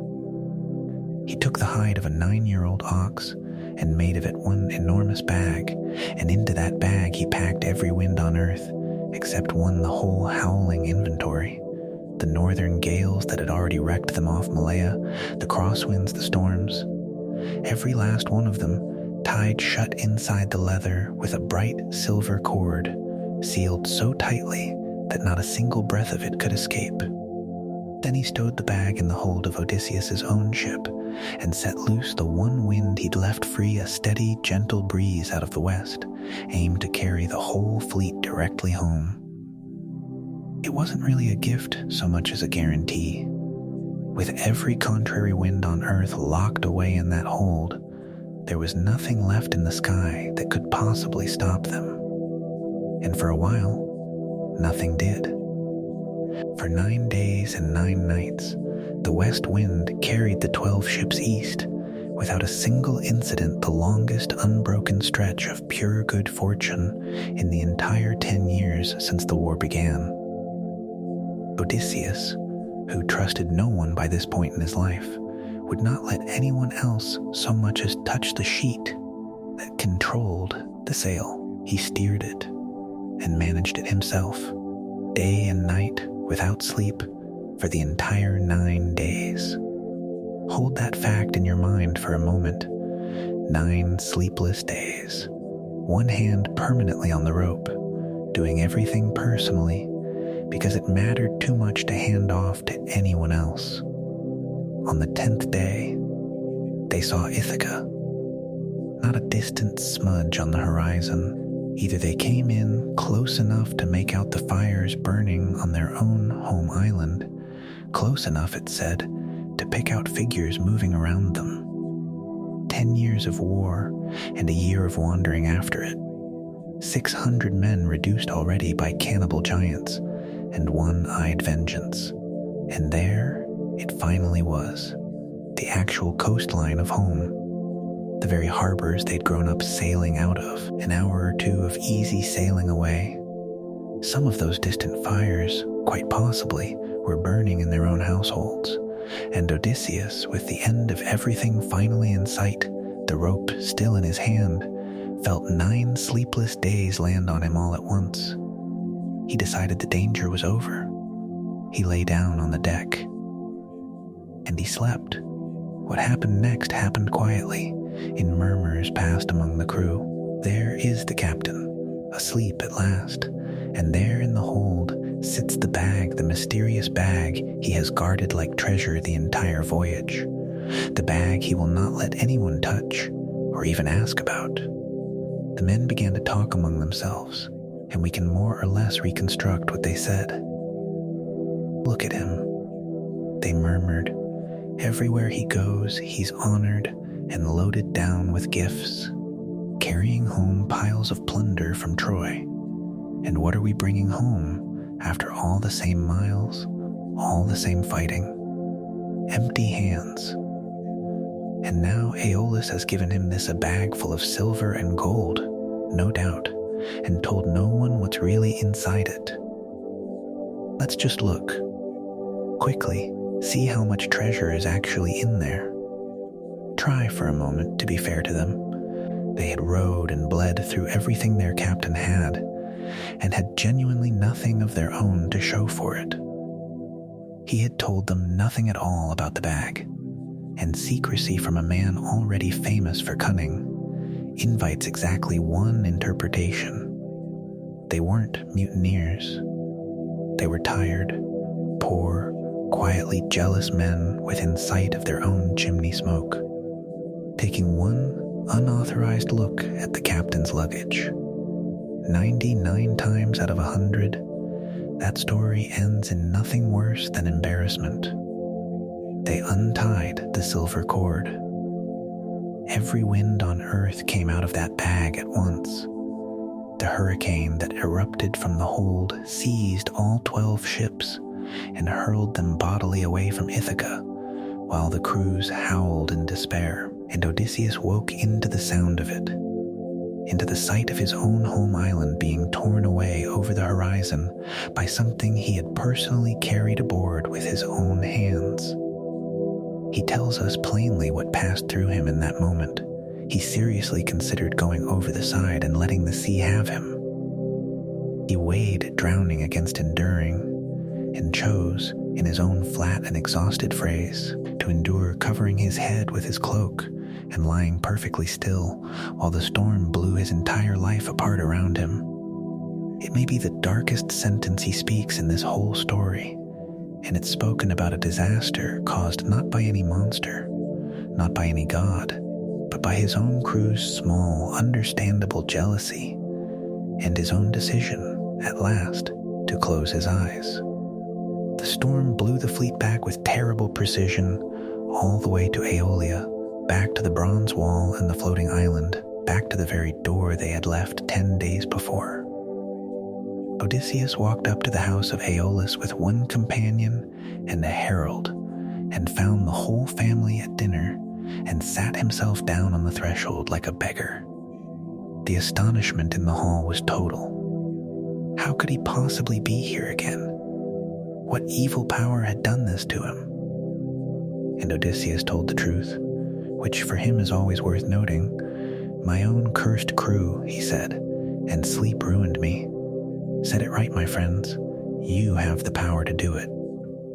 The silence that followed was the end of the voyage's luck. Aeolus rose from his own table and ordered him out of the house, and the words he chose mattered even more than the eviction itself. "Leave this island at once," he said, "most cursed of living men. It is against every law for me to help or host a man so plainly hated by the blessed gods. You come here as living proof of their hatred. Go." And there it was, spoken aloud for the very first time.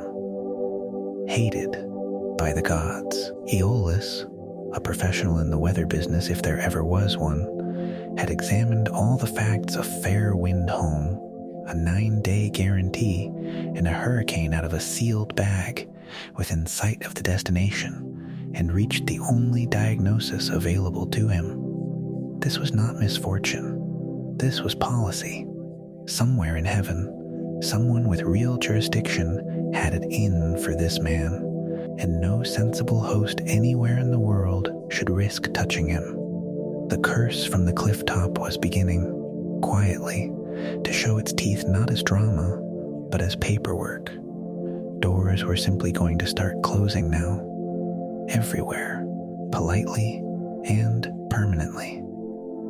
Close your eyes for a moment. The Greeks trudge back to their ships with no wind left to help them, because the wind's own master has washed his hands of them entirely. And somewhere ahead, a harbor that looks far too perfect is waiting. They put out to sea with no wind at all to help them, since the wind's own master had washed his hands of the whole business. For 6 days and nights they rowed in silence, the crews eating their own hearts out, as the old phrase has it, over what they had done to themselves. No one blamed anyone aloud. There was nothing left to say. The fires of Ithaca had been visible once, and now there was only water, and the sound of oars. On the 7th day they raised a coastline. High cliffs enclosed a harbor so sheltered, so still, that it seemed almost designed by Providence itself. 11 ships rode gratefully in and tied up along its walls. Odysseus, for reasons he never fully explains. Some instinct scraped raw by an entire year of catastrophe kept his own ship outside the harbor mouth instead, and made it fast to a rock.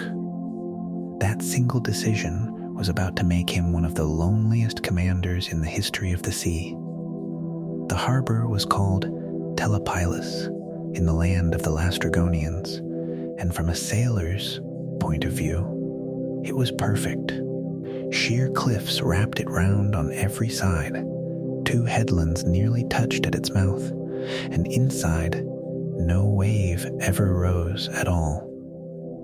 11 exhausted crews looked at that flat, windless water after 6 straight days at the oars, and did the natural thing. They rowed in, moored close together in the calm, and rested. It never seems to have occurred to a single one of them to ask why a harbor this perfect stood completely empty, with no other ships in it, and no town visible anywhere, only a thin thread of smoke rising somewhere inland. Odysseus asked.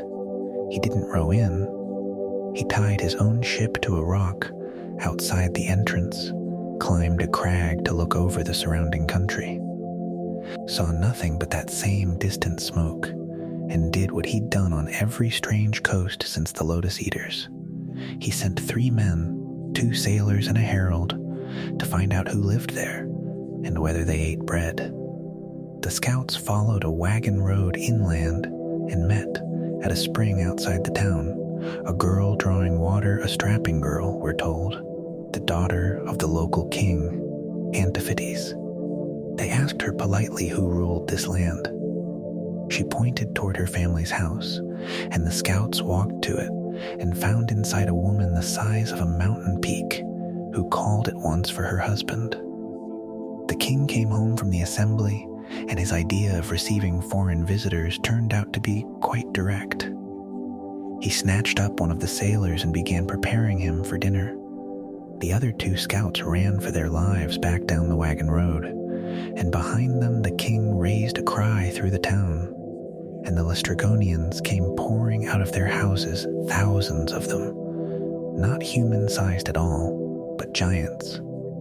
And the giants did not chase the scouts. They did something far more intelligent.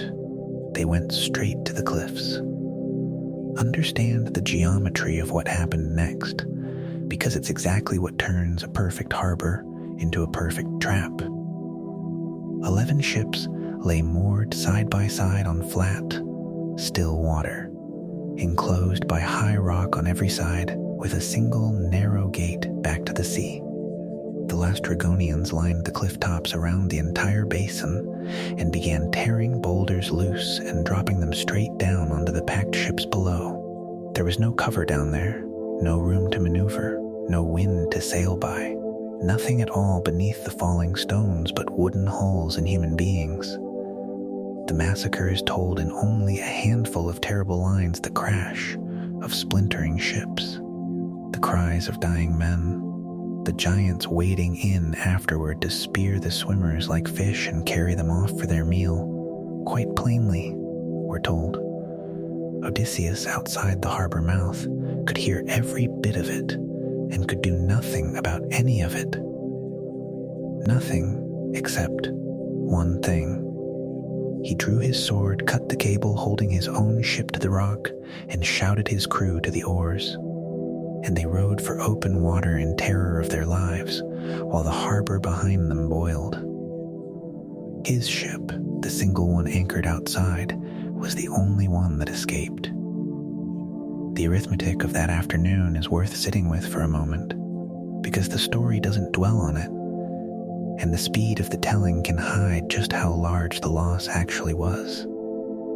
12 ships had left Troy, 11 of them, and every single man aboard, were destroyed in that harbor inside a single hour, somewhere near 500 men, comrades of 10 years of war and a year of wandering after it, gone between one meal and the next. The fleet of Ithaca now consisted of one galley and something close to 45 souls.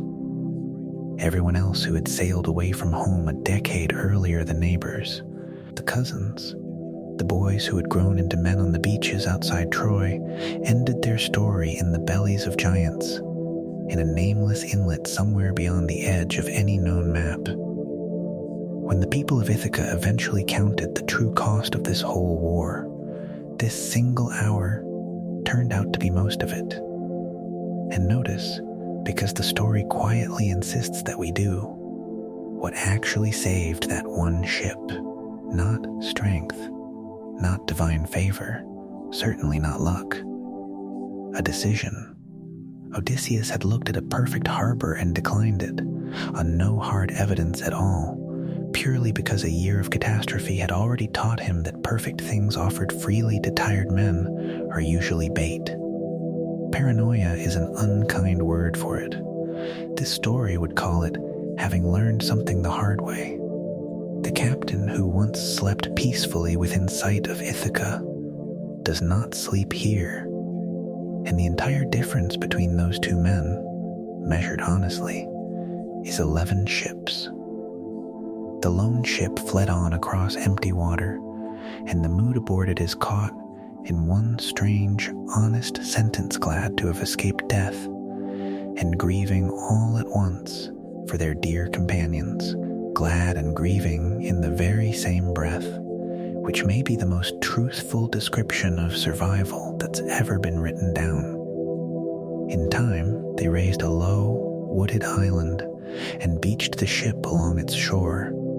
For 2 full days and nights, the survivors simply lay beside their vessel, worn through with exhaustion and grief, doing nothing at all which, after the year they had just endured, may have been the wisest order Odysseus never had to give. Rest here for a little while.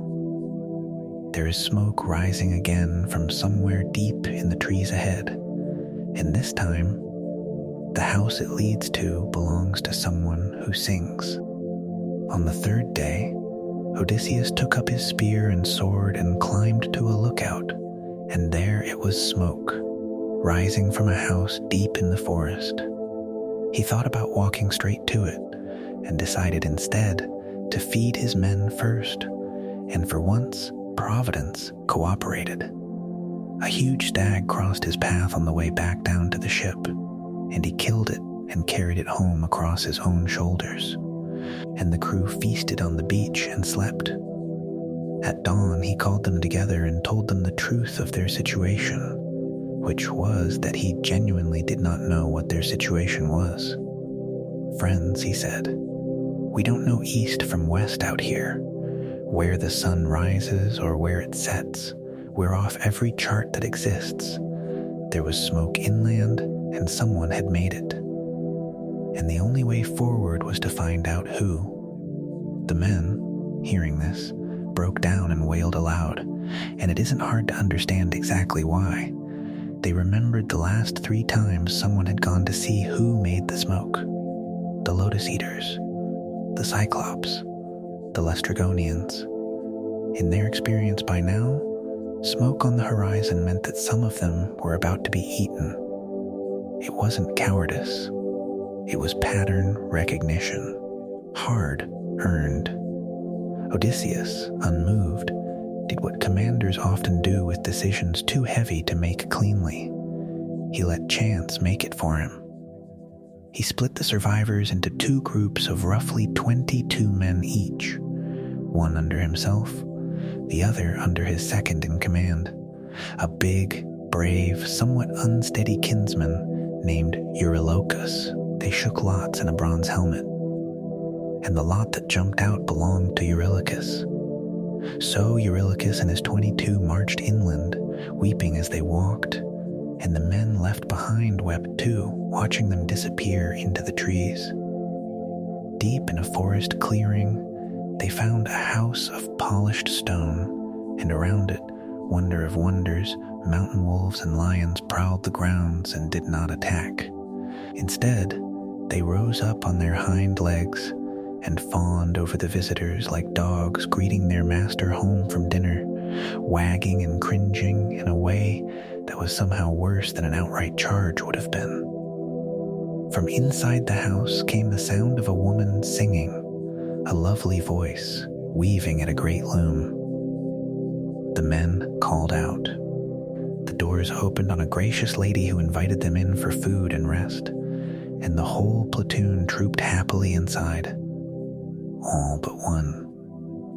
Eurylochus, smelling a trap at last exactly one house too late in his life to be genuinely useful, stayed outside and watched through the door. What he saw sent him running back through the forest to the ship, so badly shaken he could barely form words. The lady of the house was named Circe, and the men who had gone in were, strictly speaking, no longer men at all. The island was called Aea, and its mistress was no ordinary woman. Circe was a goddess, a minor one by Olympian standards, but a genuine one nonetheless, daughter of Helios, the sun itself, and aunt to the infamous Medea. She lived alone in her stone house in the forest, with her loom, her song, her tame predators, and her particular hobby, which Eurylochus had just watched in action through the doorway. She had welcomed the 22 sailors in, seated them, and served them a dish of cheese, barley, honey, and wine. Into it she had stirred a drug that made them forget their own homeland entirely, and once they had eaten, she struck each of them with her wand, and they became pigs. Bristles, snouts, bodies, voices, everything about them changed, except the one thing that mattered most, their minds stayed entirely human. She penned them in her sty, weeping pig tears with full human understanding, and threw them acorns, and went back to her weaving as though nothing at all had happened. The wolves and lions in the yard, it was now painfully clear, had once been travelers too. Back at the beach, Eurylochus choked out what he'd seen, or as much of it as he could manage, and begged Odysseus to launch the ship and simply abandon the transformed men while escape was still possible. It was, from a purely practical standpoint, perfectly sound advice. Odysseus refused it anyway. He slung on his sword, took up his bow, and ordered Eurylochus to lead him back to the house. When the man clung to his knees instead and refused outright, Odysseus let him stay behind and went alone. There was no real plan in his head at this point, and the story is honest about that. One man with a sword was about to visit a goddess who had just turned an entire platoon into livestock, and his strategy amounted, more or less, to being furious about it. He was saved by an intervention. On the forest path, a young man appeared, and it was the god Hermes in disguise, sent, we learn later, at Athena's own quiet prompting. Hermes told Odysseus plainly that he was walking straight to his doom, and then, being a thoroughly practical god, handed him the solution. He pulled from the earth a plant the gods called moly, black at the root with a flower white as milk, difficult for any mortal to dig up on his own, and gave it to Odysseus as an antidote. With moly in his system, Circe's drug would simply fail, and Hermes scripted the entire scene that had to follow. When her wand falls and nothing happens, draw your sword and rush her as though to kill her. She will offer you her bed instead. Don't refuse a goddess, but make her first swear the great oath of the gods to plot no further harm against you, or she will still find a way to unman you regardless. It unfolded exactly to script, which is one of the small pleasures of having a god write out your evening in advance. Circe served the drugged cup. Odysseus drank it down without effect. The wand fell. And instead of trotting obediently toward the sty, the stranger came at her with a drawn sword. Circe shrieked, ducked under the blade, seized his knees, and asked the question that has echoed strangely down through everything written since. Who are you, that my drugs cannot touch? You must be Odysseus, the man of many turns. Hermes always told me he would come this way, on his road home from Troy. It's a chilling little revelation, dropped almost in passing. The witch had his itinerary in advance. His arrival on her island was, in some register kept well above the mortal world, already scheduled. She swore the oath he demanded, and he accepted her offer. And her 4 handmaidens bathed the salt from his skin and set a feast before him, and Odysseus sat in front of the food and would not eat. Circe asked why. His answer is one of his finest moments in the whole story. How could any decent man eat and drink? He said, before his companions were set free. Turn them back and let me see them with my own eyes. So she went out to the sty with her wand, drove the pigs in, and anointed each one with a second drug. And the bristles fell away, and they were men again, younger, taller, and better looking than before.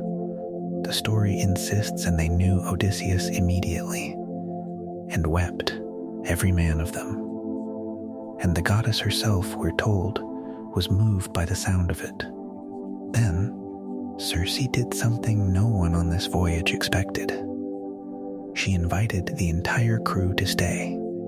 Bring your ship ashore, she told them. Store your gear in the caves and bring the rest of your men to my house. Odysseus went back for them, and after talking down an understandably reluctant Eurylochus, who had, after all, seen the sty from the visitor's side of things. The whole surviving company of Ithaca moved in with the witch, who had so recently bewitched them. What followed is the strangest stretch of time in this entire story. They stayed a full year, not imprisoned, not enchanted, not, as far as we're told, drugged in any way. They feasted every day on abundant meat and sweet wine in the house of a goddess, and the days folded quietly into seasons, and the seasons folded into a full turn of the year, and nobody, not once, said the word Ithaca out loud. The men who had wept within sight of their own island's fires now sat by warm hearths, eating well, and the man who had refused a magic fruit precisely because it caused forgetting settled, without any drug required at all, into a goddess's bed, and simply forgot, entirely on his own. Comfort, it turns out, doesn't actually need pharmacology.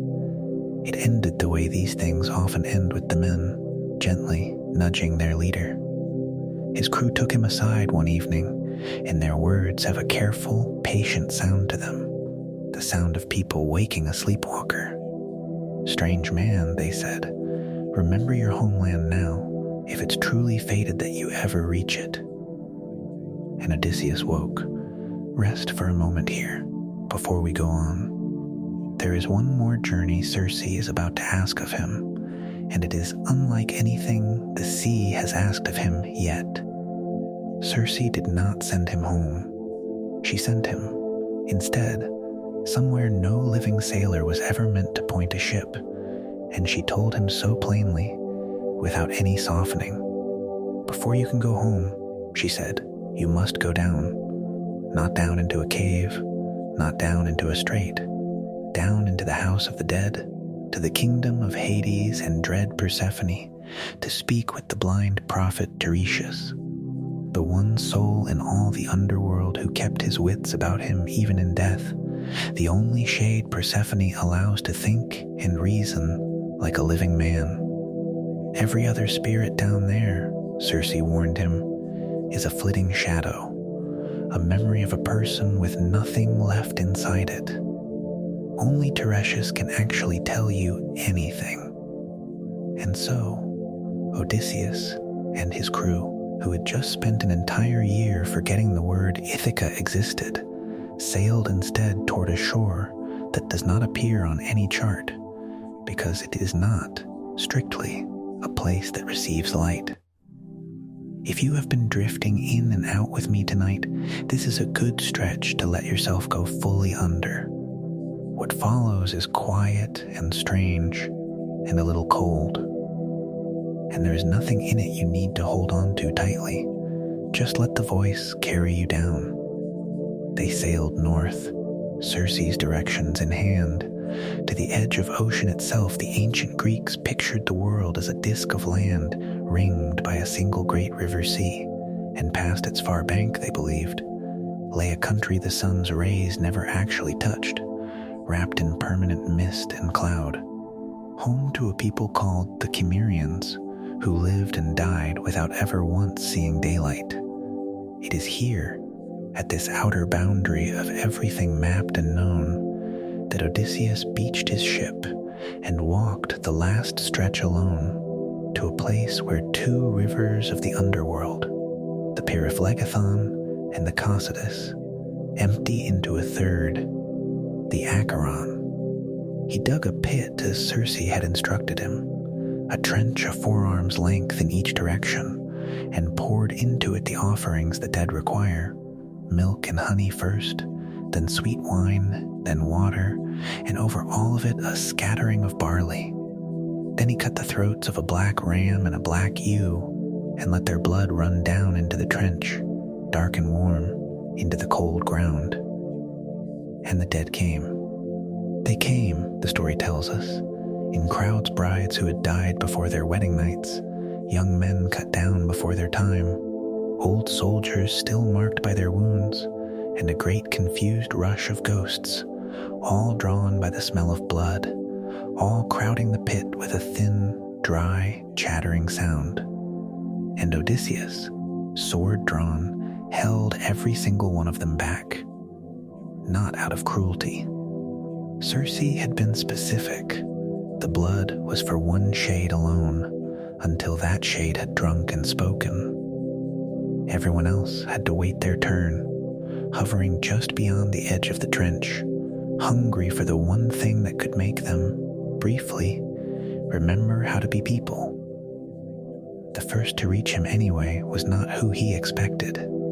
It was Elpenor, the youngest man on the ship, the one who had climbed to Circe's rooftop to sleep off too much wine the night before they left, and who had woken suddenly at the sound of his crewmates departing, forgotten entirely where he was, and stepped straight off the roof to his death on the stones below. He had died so recently and so suddenly that his body was still lying unburied back on Circe's island, and his ghost had somehow beaten the ship itself down to the Underworld, arriving before the rites that were supposed to send him there properly.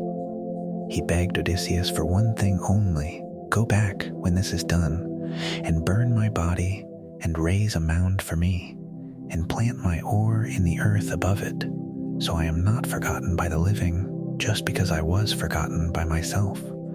It's a small, almost embarrassing death in a story otherwise full of monsters and gods, and that may be exactly the point.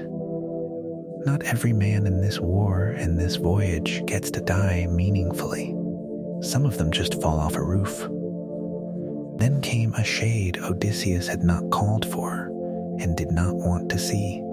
His own mother, Anticlea, whom he had left alive in Ithaca, and who had, he now learned, died of grief and longing in the years he'd been gone. He held his sword out, and would not let even her drink until Tiresias had spoken, an act of discipline that costs him visibly. The poem lingers on his pain at seeing her and turning her away, if only for a few more minutes. At last Tiresias came, carrying a golden staff, and drank the dark blood, and spoke with his mind fully his own. His prophecy is to hinge the entire second half of the story turns on. Yes, Odysseus would reach home, but late, broken, and with every companion lost, arriving alone on a stranger's ship, and finding his house full of men eating him out of house and home while they court his wife. He warned him, specifically, about an island called Thrinacia, where the sun god keeps sacred cattle that must not, under any circumstance, be touched, a warning the story is planting now so that it can devastate you later. When you watch the crew, forget it. And even after the homecoming, Tiresias said, the story does not end. Odysseus would have to take up an oar and walk inland away from the sea until he met a people who had never seen a ship and mistook the oar on his shoulder for a tool for winnowing grain. Only there, planting that oar in the earth, could he finally make peace with Poseidon and die, at last, an old man in comfort, with death coming to him gently from the sea at the very end of a long life. With permission granted at last, Odysseus let his mother drink, and she told him, in a few aching lines, that it was longing for him alone that had killed her. And he reached for her 3 times, and 3 times his arms closed on nothing, because a shade, however loved, cannot be held. And then came the parade the poem seems to have been building toward all along the great women of old, and after them, one by one, the heroes of Troy. Agamemnon came first and told him, bitterly, of his own murder, of the wife who had killed him in his own bath the day he came home victorious, and warned Odysseus in words heavy with his own failure to trust no woman fully, ever again, not even his own. And then Achilles. This is the moment the whole voyage has been circling since the Cyclops' cave, since that word Kleos was first put on the table. Because Achilles in life chose exactly what Odysseus refused to give up back in that cave. He chose a short, blazing life and eternal glory over a long, quiet, unremembered one, and the whole Greek world sang of him for it. And here he is now, a shade among shades, and Odysseus greets him as the most fortunate man who ever lived or died, honored like a god in life, and now a ruler among the dead. Achilles' answer is one of the coldest, most famous lines to survive from the ancient world. "Don't try to console me for death," he says. "I would rather be a hired laborer, working another man's land for next to nothing, alive, than be king over all these withered dead. The glory bought nothing back. The name endures. The man does not get to enjoy it." Let that sit for a moment, quietly, in the dark.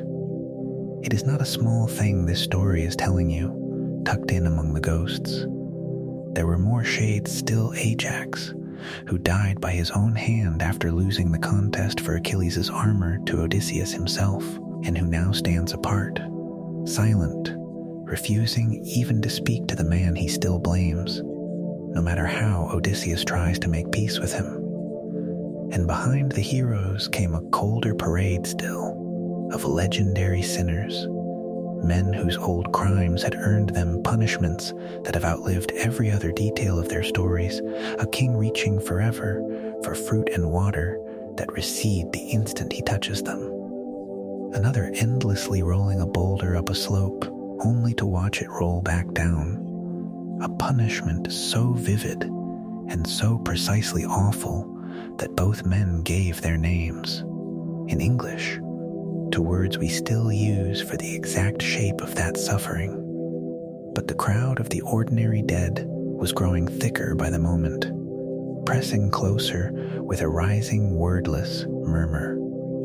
And something about it the poem doesn't dwell on exactly what frightened Odysseus badly enough that he finally turned and ran, back up along the dark path to his ship, back to his waiting crew, out of a country that does not want the living to linger. Rest here if you need to. The next stretch of water carries voices that want you to stay far longer than any ghost did.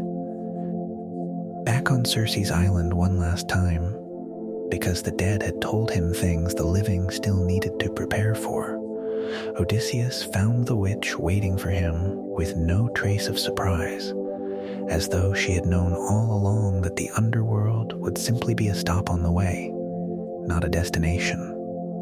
She gave him one final gift before he left her for good. Not magic this time, but information, laid out with the calm precision of someone who has watched a great many sailors die avoidable deaths and would rather this one not join them. Two dangers were coming, back to back, and she described both in enough detail that Odysseus would spend the rest of the voyage almost wishing he knew less. The first danger sang, if you are drifting already, this next stretch is safe to drift through completely. It moves slowly, on purpose, the way the ship itself is about to move. The sirens, Circe explained, sat in a meadow on an island the ship could not avoid passing, and they sang a song no man had ever survived hearing to its end. Not because the song was frightening the opposite, it was that beautiful. Sailors who heard it steered straight for the voice without a second thought, wrecked their ships on the rocks beneath the singing, and lay there afterward in a meadow that Circe describes with a small, terrible detail, heaped with the moldering bones of men who had come before, still fringed with the withering skin, the flesh long since gone. Nothing left of them but the evidence of how willingly they'd come. The song itself promises exactly what a sailor wants most to hear. It offers, we're told, total knowledge. The sirens claim to know everything that ever happened at Troy, everything that has ever happened anywhere on the green earth, and they offer to simply tell you, if you'll only come a little closer. It is not a monster's trick. It's a scholar's trick, a story's trick, the specific temptation of a man whose entire character, this whole voyage, has been built on curiosity being rewarded. The Cyclops cave punished his curiosity. The sirens are designed to exploit the fact that he never actually learned that lesson. Circe's fix was almost comic in its practicality, and it is one of the most quoted images this poem has ever produced. "Melt down beeswax," she said, "and plug the ears of every man who rows, so that not one of them can hear a note. But if you, personally, want to hear it," and she seemed to know he would. She seemed to know him better than he knew himself by this point. "Then have your men bind you to the mast, hand and foot, upright, and give them one further order in advance. Whatever you beg them to do once the song starts, whatever you scream, however much you plead to be released, they are to tighten the ropes, not loosen them, and row harder, not slower." It happened exactly as she said it would. The wind died at precisely the wrong moment, as if the island itself were arranging the calm.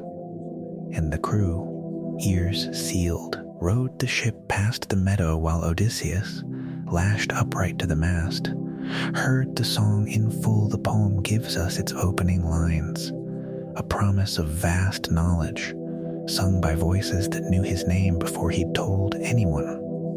And he strained against the ropes with everything he had, and gestured wildly for release, and his own men, following orders given before any of them could be tempted, only rowed harder and bound him tighter, until the island fell behind and the singing faded into ordinary wind and water, and they unstopped their ears and cut him loose. Shaking, he survived it. He is, in fact, the only man in the old stories who ever heard the full siren song and lived to describe it. But notice what it cost to survive it. Not cleverness this time, not a trick of his own devising, but the deliberate, advanced surrender of his own free will to people he trusted to override him. The mind of the army, the man who outthought a one-eyed giant with a pun, made it past this danger only by arranging, in advance, to be helpless. There was no time to recover before the second danger arrived. Because Circe had warned him, the two came almost back to back, a strait so narrow a ship had to choose which side of it to die on.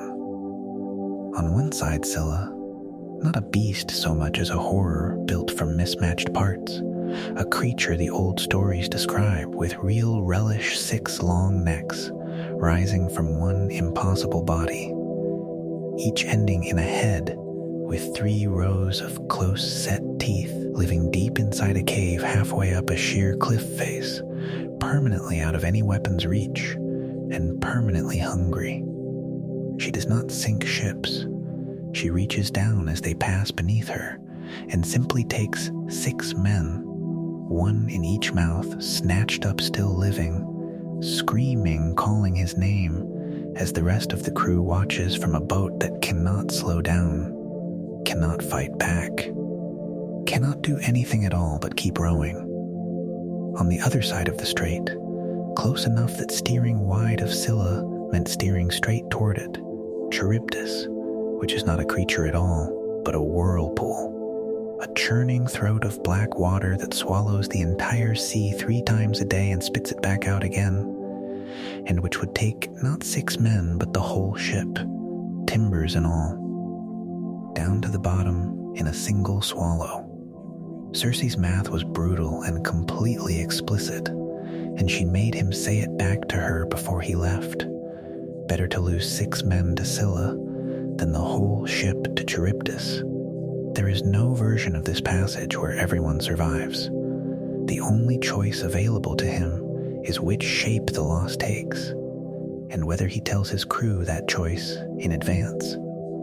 He didn't tell them. He armed himself instead, standing at the bow in full battle gear, sword and spear in hand, as though a mortal man could fight a monster with 6 heads set into solid rock. And Circe had told him plainly that he couldn't, that any time spent fighting Scylla was time that would cost him more men, not fewer.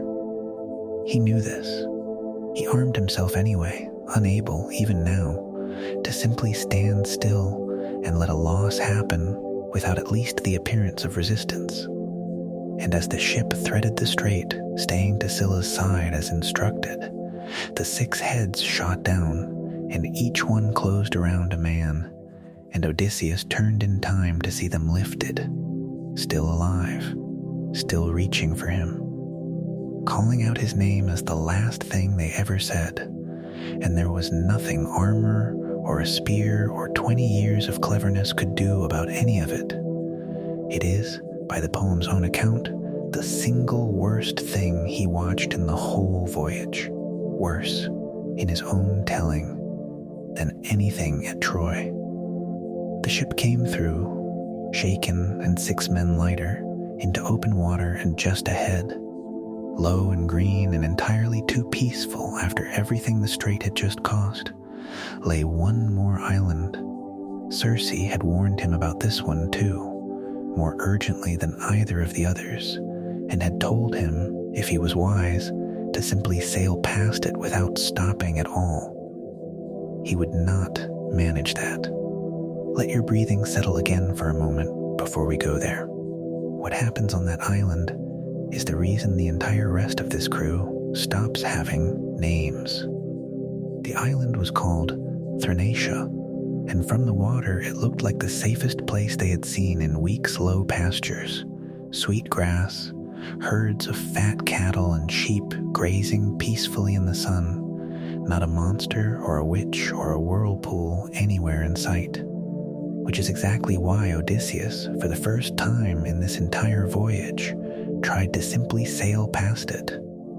He had 2 separate warnings ringing in his ears by now, Tiresias's from the Underworld, and Circe's repeated on top of it, both saying the same thing in almost the same words. Whatever else happens, do not touch the cattle on that island, because they belong to Helios, the sun god, who sees everything that happens on the green earth, and he will know, and he will not let it go unpunished.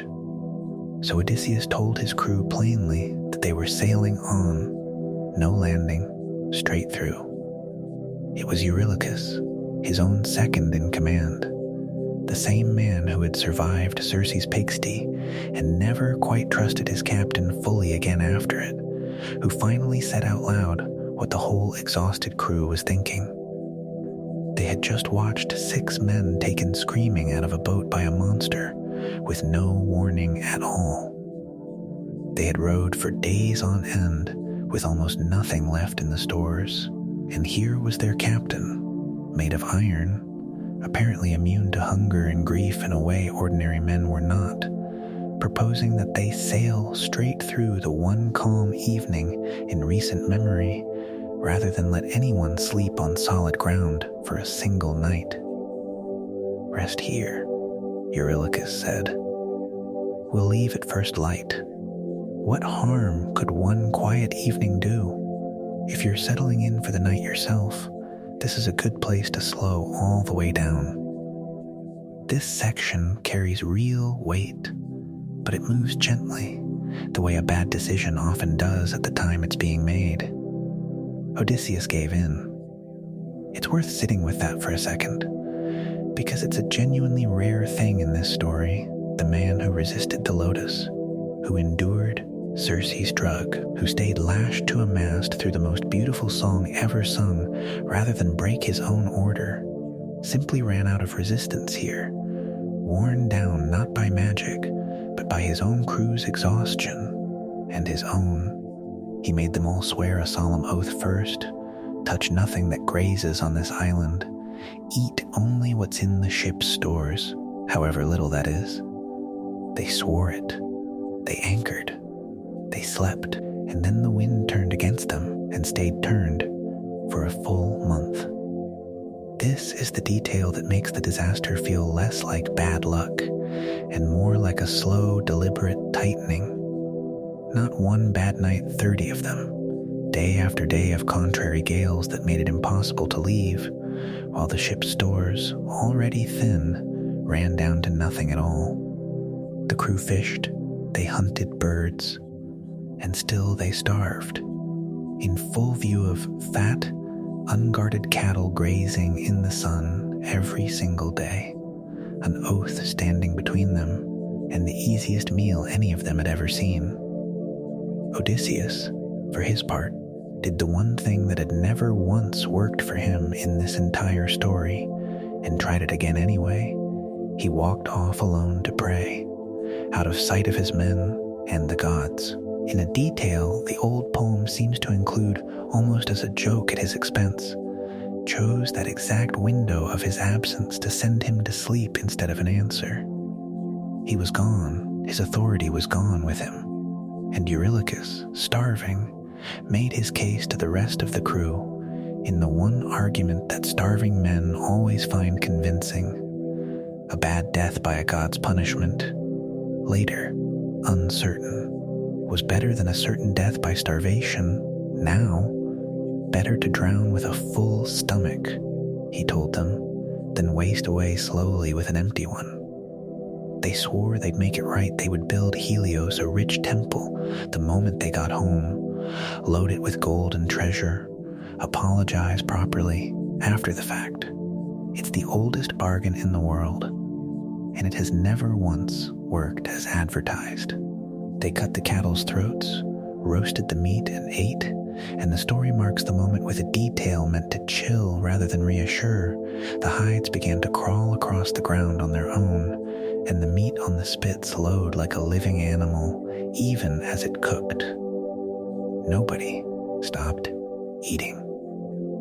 Odysseus woke, walked back down to the shore, and smelled roasting meat before he saw a single carcass, and knew immediately, completely, and far too late what his own men had done in the 6 hours he'd been unconscious. The complaint reached Helios directly. According to the poem, the sun god went to Zeus himself and made a genuinely startling threat for a deity whose entire job description is simply rising and setting if he wasn't given justice for this. He said he would leave the sky altogether and go shine among the dead instead, and let the living get by without a sun at all. Zeus promised him satisfaction, and it came once the winds finally shifted and let the starving crew put back out to sea. A storm out of nowhere, lightning splitting the mast in half, the ship capsizing.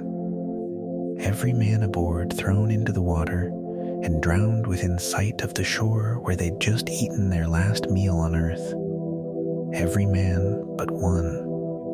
Odysseus, who alone had refused to touch the cattle, lashed the broken mast to the keel with a length of rope, and rowed the wreckage like a raft, and the sea, having taken every companion he'd had left, seemed for the moment satisfied.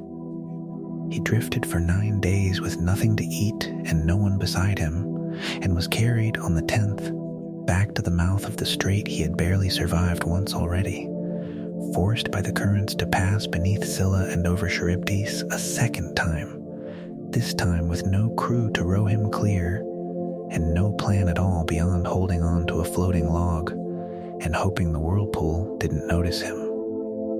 This time, it very nearly did. Charybdis swallowed the wreckage whole, mast and all, and Odysseus survived only by leaping up and clinging, spread-eagled, to the branches of a fig tree overhanging the strait, hanging there like a bat, the poem says, with nothing solid under his feet at all, waiting with a patience that must have been agony until the whirlpool finally spat his raft back up hours later, and he dropped from the branches straight back onto the wreckage and rowed clear with his bare hands. 600 men had sailed out of Troy with him. Every single one of them was gone now to the Cicones, to the Cyclops, to the Laestrygonians, to Scylla, to a starving crew's own broken oath. And the man who had once needed a story about a whirlpool to explain to a listener why any of this mattered was, from this point forward, simply and completely alone.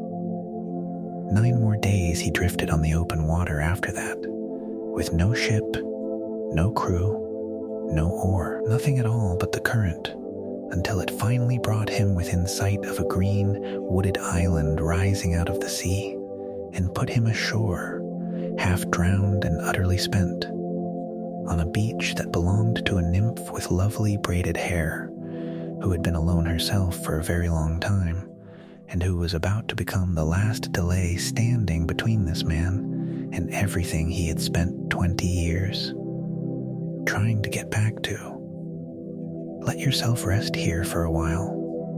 Nothing dangerous is coming for the next stretch, only years, quietly passing on a beach where nothing at all seems to happen.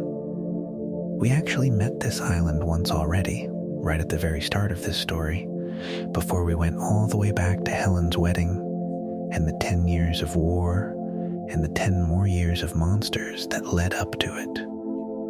If you remember that opening image, a man sitting on a beach, weeping, looking out at a sea that never changes, that man was already here when we first saw him. What we didn't know yet was how long he'd been sitting there, or what it had cost the woman watching him from just behind the tree line. Her name was Calypso, and she was a nymph, not quite a goddess and not quite mortal, and she lived entirely alone on this island called Ogygia, in a cave that the poem takes real care to describe as beautiful, rather than eerie, soft meadows of violet and parsley growing right up to the cave mouth, 4 separate springs running clear nearby, grapevines heavy with fruit, seabirds nesting in the cliffs.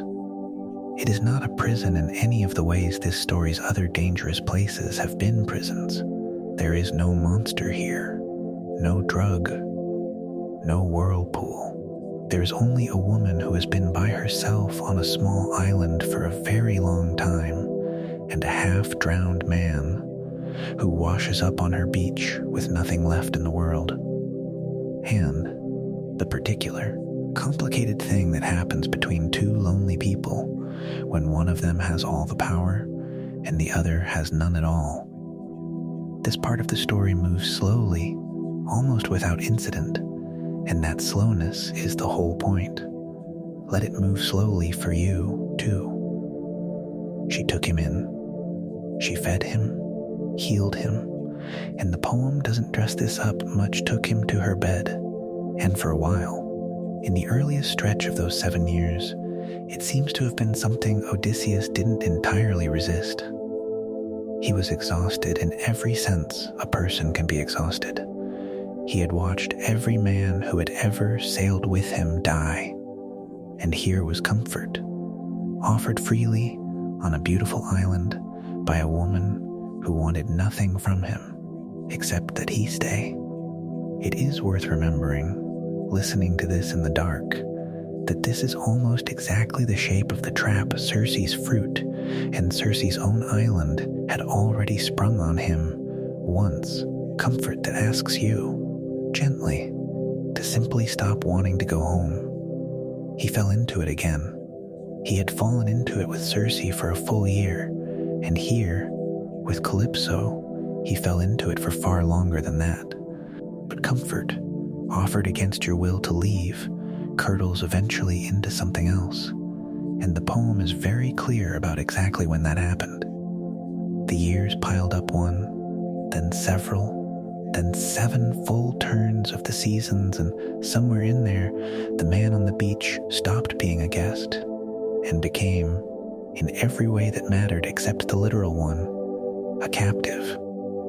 By the time we first glimpse him, at the very start of this story, he is spending his days exactly as we described then, sitting on the shore, looking out at the water, weeping for a wife and a son and a stony little island he has begun to fear he will never see again. While at night, the poem tells us almost with a shrug, he still goes back to her cave and her bed, because what other choice?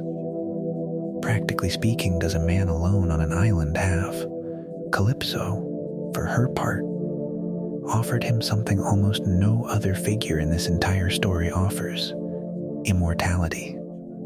"Stay with me," she told him more than once, "and I will make you ageless and deathless, forever. No more wounds, no more grief, no more growing old." Here it's worth pausing the story itself for a moment, because this offer sits right at the center of something the ancient Greeks thought about constantly, and it connects directly to a word we've already spent time with. We talked, back at the Cyclops' cave, about Cleo's glory, the kind of fame that outlives you, carried forward in songs sung by people who never met you. Immortality of the body was a different thing entirely, and in the old Greek imagination, it was almost never presented as a gift. The gods themselves, ageless and deathless, are shown throughout these stories as bored, petty, squabbling over trivial insults, precisely because nothing they do will ever end. Nothing is ever truly at stake for them the way it is for a creature who will die. Mortal life, brief and painful as it is what gives any of it weight. A hero who lives forever on Calypso's island has traded away the entire currency his culture measured meaning in. He would be safe.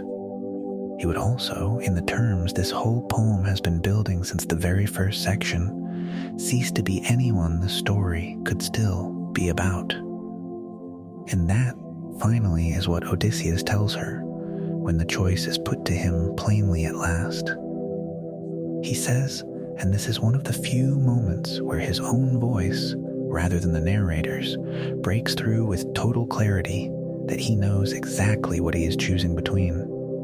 He knows Penelope cannot match Calypso's beauty, that a mortal wife aging beside him is a lesser thing, by any measure a nymph could offer, than an immortal goddess offering eternal youth.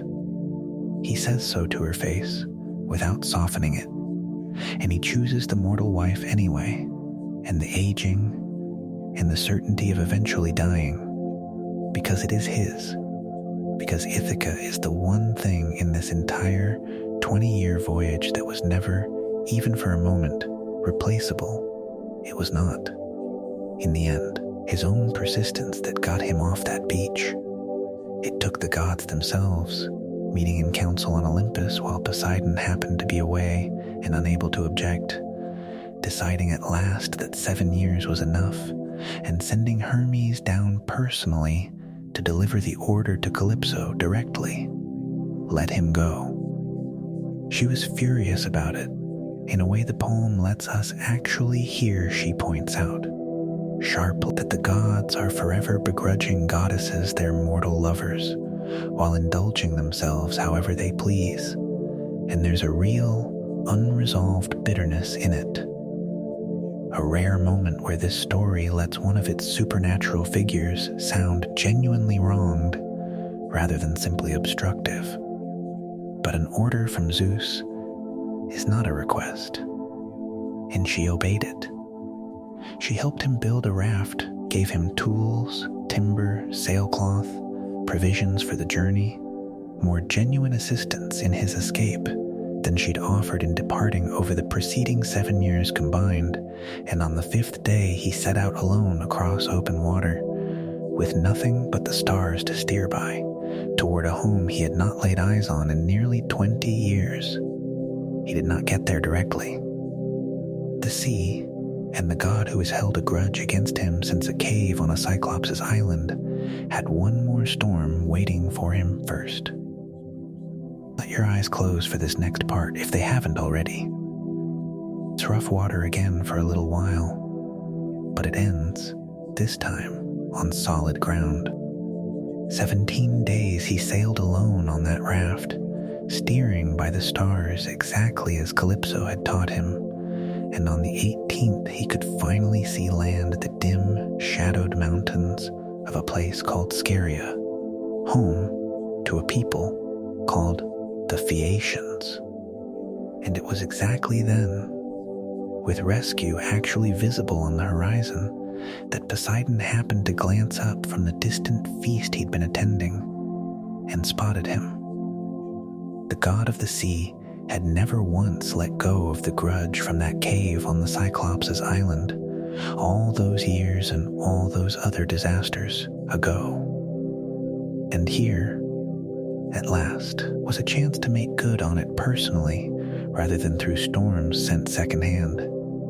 He raised a wind out of nowhere, gathered black cloud, and stirred up a sea the poem describes as something closer to a living assault than weather waves like mountains, one after another, that snapped his mast, tore his sail, and finally threw him bodily off the raft into open water, where he might simply have drowned, ordinary and unremarkable, 20 years of survival ending in a few unrecorded minutes, if a minor sea goddess named Ino hadn't taken pity on him and given him a scarf to bind around his chest, with instructions to swim for shore and then throw it back into the sea the moment he was safe, without looking back.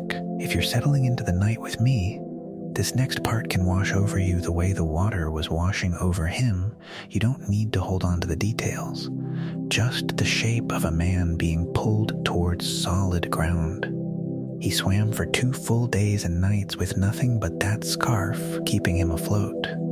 No food, no rest, the shoreline visible, and then hidden again behind each new wave, until he finally reached a stretch of coast that was nothing but sheer cliff and jagged rock, offering no way up out of the water at all, and came within an inch of being smashed against it before he managed to grab hold of a rock with both hands and hang on while the retreating wave tried to drag him back out to sea. He swam further along, found at last the mouth of a river with a gentler bank, and prayed to whatever river god might be listening, and the current calmed, and he crawled up out of the water and collapsed, naked, salt-crusted, and utterly spent, into a thicket of wild olive bushes, and slept the kind of sleep that has nothing left to give. He woke to the sound of girls laughing. The princess of this land was named Nausicaa, and the night before, the goddess Athena had come to her in a dream disguised as a friend, and told her, gently, that a girl of marrying age really ought to see to the washing of her own fine clothes, and had planted in her mind, quietly, the entire reason she needed to be at exactly this river, on exactly this morning, with her handmaidens and a wagon and a picnic laid out on the sand. They had finished the washing, eaten, and started a game of ball on the riverbank when one throw went wide into the water, and the shriek that followed woke the exhausted, filthy, entirely naked stranger sleeping in the bushes 20 feet away. Every handmaiden but one ran. Nausicaa alone stood her ground, and it's worth pausing on why the poem thinks that matters. Athena, we're told, had put courage into her specifically for this moment, not because Nausicaa was reckless, but because the alternative, a princess fleeing a shipwrecked stranger on her own riverbank, would have meant Odysseus never getting the help he needed at all. And Odysseus, for his part, made a calculation that shows just how far 20 years of disaster had sharpened his instincts. He did not rush toward her, which might have looked like an attack. He held back at a respectful distance, covered himself with an olive branch, and delivered what is, honestly, one of the most polished pieces of on-the-spot flattery in the entire poem, comparing her to a young palm tree he'd once seen growing beside a temple altar, telling her he had never seen anyone, mortal or divine, so lovely, and asking, with careful humility, only for a rag to cover himself and directions to the nearest town. It worked completely. Nausicaa, unshaken, called her fleeing handmaidens back, had them bathe him and oil him and dress him in clean clothes from the wagon, and watched Athena unseen make him taller and more striking to look at than he actually was. The poem noting with real charm that Nausicaa found herself, watching this transformed stranger, half wishing a man exactly like him might one day be her husband. Rest a moment here if you'd like. What's coming next is warm and easy a feast. A hall, kindness with no trap hidden inside it, for once. She was careful about optics on the walk into town, though, telling him to hang back and follow at a distance rather than walk in beside her, because the Phaeacians, she explained, were terrible gossips, and she had no interest in the rumors that would follow a princess seen walking in with a strange, striking man she'd apparently just met on the beach. He waited outside the palace as instructed, marveling the poem gives us a long, genuinely admiring description here at bronze walls, golden doors, silver doorposts, gold and silver dogs standing guard on either side of the entrance, forged by the smith god Hephaestus himself, orchards heavy with fruit in every season at once, a spring dividing to water both garden and town. It is, notably, the single most extravagant, most purely pleasant place he visits in this entire 20-year voyage, and it comes right at the very end of it. One last stop before home. Inside, he went straight to the queen, Arete, and knelt at her hearth as a formal suppliant, and the king, Alcinous, extended every courtesy this culture prized, without even asking his name first, a seat of honor, a feast, entertainment from the court's own blind singer, whose songs, unknowingly, told stories of the Trojan War that made the disguised, still unnamed Odysseus weep openly at his own table, tears he tried and failed to hide from his host. It was only the next day, at a second feast, after games and contests where Odysseus proved his strength with a discus throw that stunned the assembled court, that Alcinous finally, gently, asked him to tell them who he actually was, and where he had come from, and what had kept him wandering so long and crying so hard at the sound of another man's song about a war most of them only knew secondhand. And so at a stranger's table, among a people who had shown him nothing but hospitality, with no test attached to it at all, Odysseus finally told the whole story from the beginning. Troy, the Cicones, the Lotus-Eaters, the Cyclops, Aeolus, the Laestrygonians, Circe, the Underworld, the Sirens, Scylla and Charybdis, the cattle of the sun. 7 years with Calypso, everything we've spent this many nights together working through. All of it delivered in one sitting, to an audience that sat in complete, rapt silence until he was finished. When he finally stopped talking, Alcinous didn't hesitate. He promised him a ship, the finest in the Phaeacian fleet, crewed by his own best oarsmen, to carry him home at last. No further conditions, no further delay. All that remained now was the sailing itself, and then a shore he had not set foot on in 20 years, and a house he no longer had any way of knowing whether he'd even recognize. Let yourself settle deeper into the pillow for this next part. He is, after everything, almost home. The Phaeacian ship was fast in a way no ordinary vessel could match. The poem tells us these were magic ships, needing no pilot at all, simply knowing where their passenger meant to go and carrying him there through the night while he slept. Deeper and more complete a sleep, we're told, than death itself.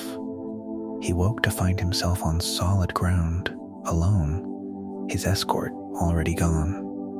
Gifts of bronze and gold and fine cloth stacked carefully beside him on the sand, and for a long, disoriented moment, he did not even recognize the place as Ithaca at all. That was Athena's doing, and deliberate. She had wrapped the whole shoreline in a thick, unnatural mist so that he wouldn't recognize his own home too soon, before the two of them had a chance to talk through exactly how dangerous walking straight into that palace would actually be when she finally appeared to him, disguised at first as a young shepherd, and then, once he'd proven himself cautious and cagey enough even with her, in her own true form, she told him plainly what had been happening in his absence. Over 100 men from the best families on Ithaca and the surrounding islands had moved into his own house, were eating their way through his herds and drinking his wine cellar dry day after day, all of them courting his wife, all of them assuming by this point that he was dead and gone for good. Let this next stretch settle over you slowly. Nothing violent happens yet, just a man and a dog and a house he has to approach very, very carefully.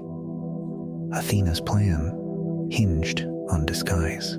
She aged him on the spot, wrinkling his skin, dulling his hair, bending his back, and dressed him as a wandering beggar, so that he could walk into his own kingdom as a complete stranger and see with his own eyes exactly what he was dealing with before revealing himself to anyone at all. His first stop, on her instruction, was not the palace, but a hut on the edge of the island, belonging to his old swineherd, a man named Eumaeus. What follows is one of the gentlest, warmest stretches in this entire poem, and it's worth sitting with why the story slows down here to give a servant this much space.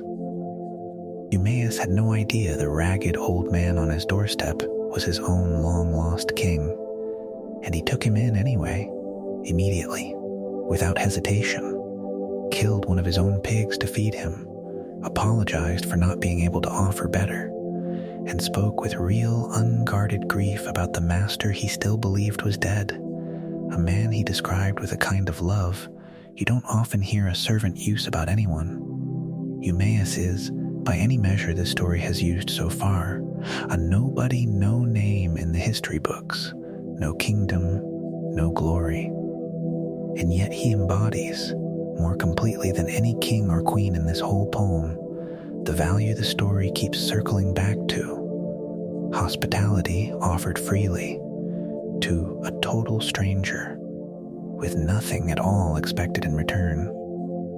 Compare that quietly to the 100 men back at the palace, devouring another man's wealth uninvited, and you start to see exactly what this section is doing. It was here, in Eumaeus's hut, that father and son finally found each other again.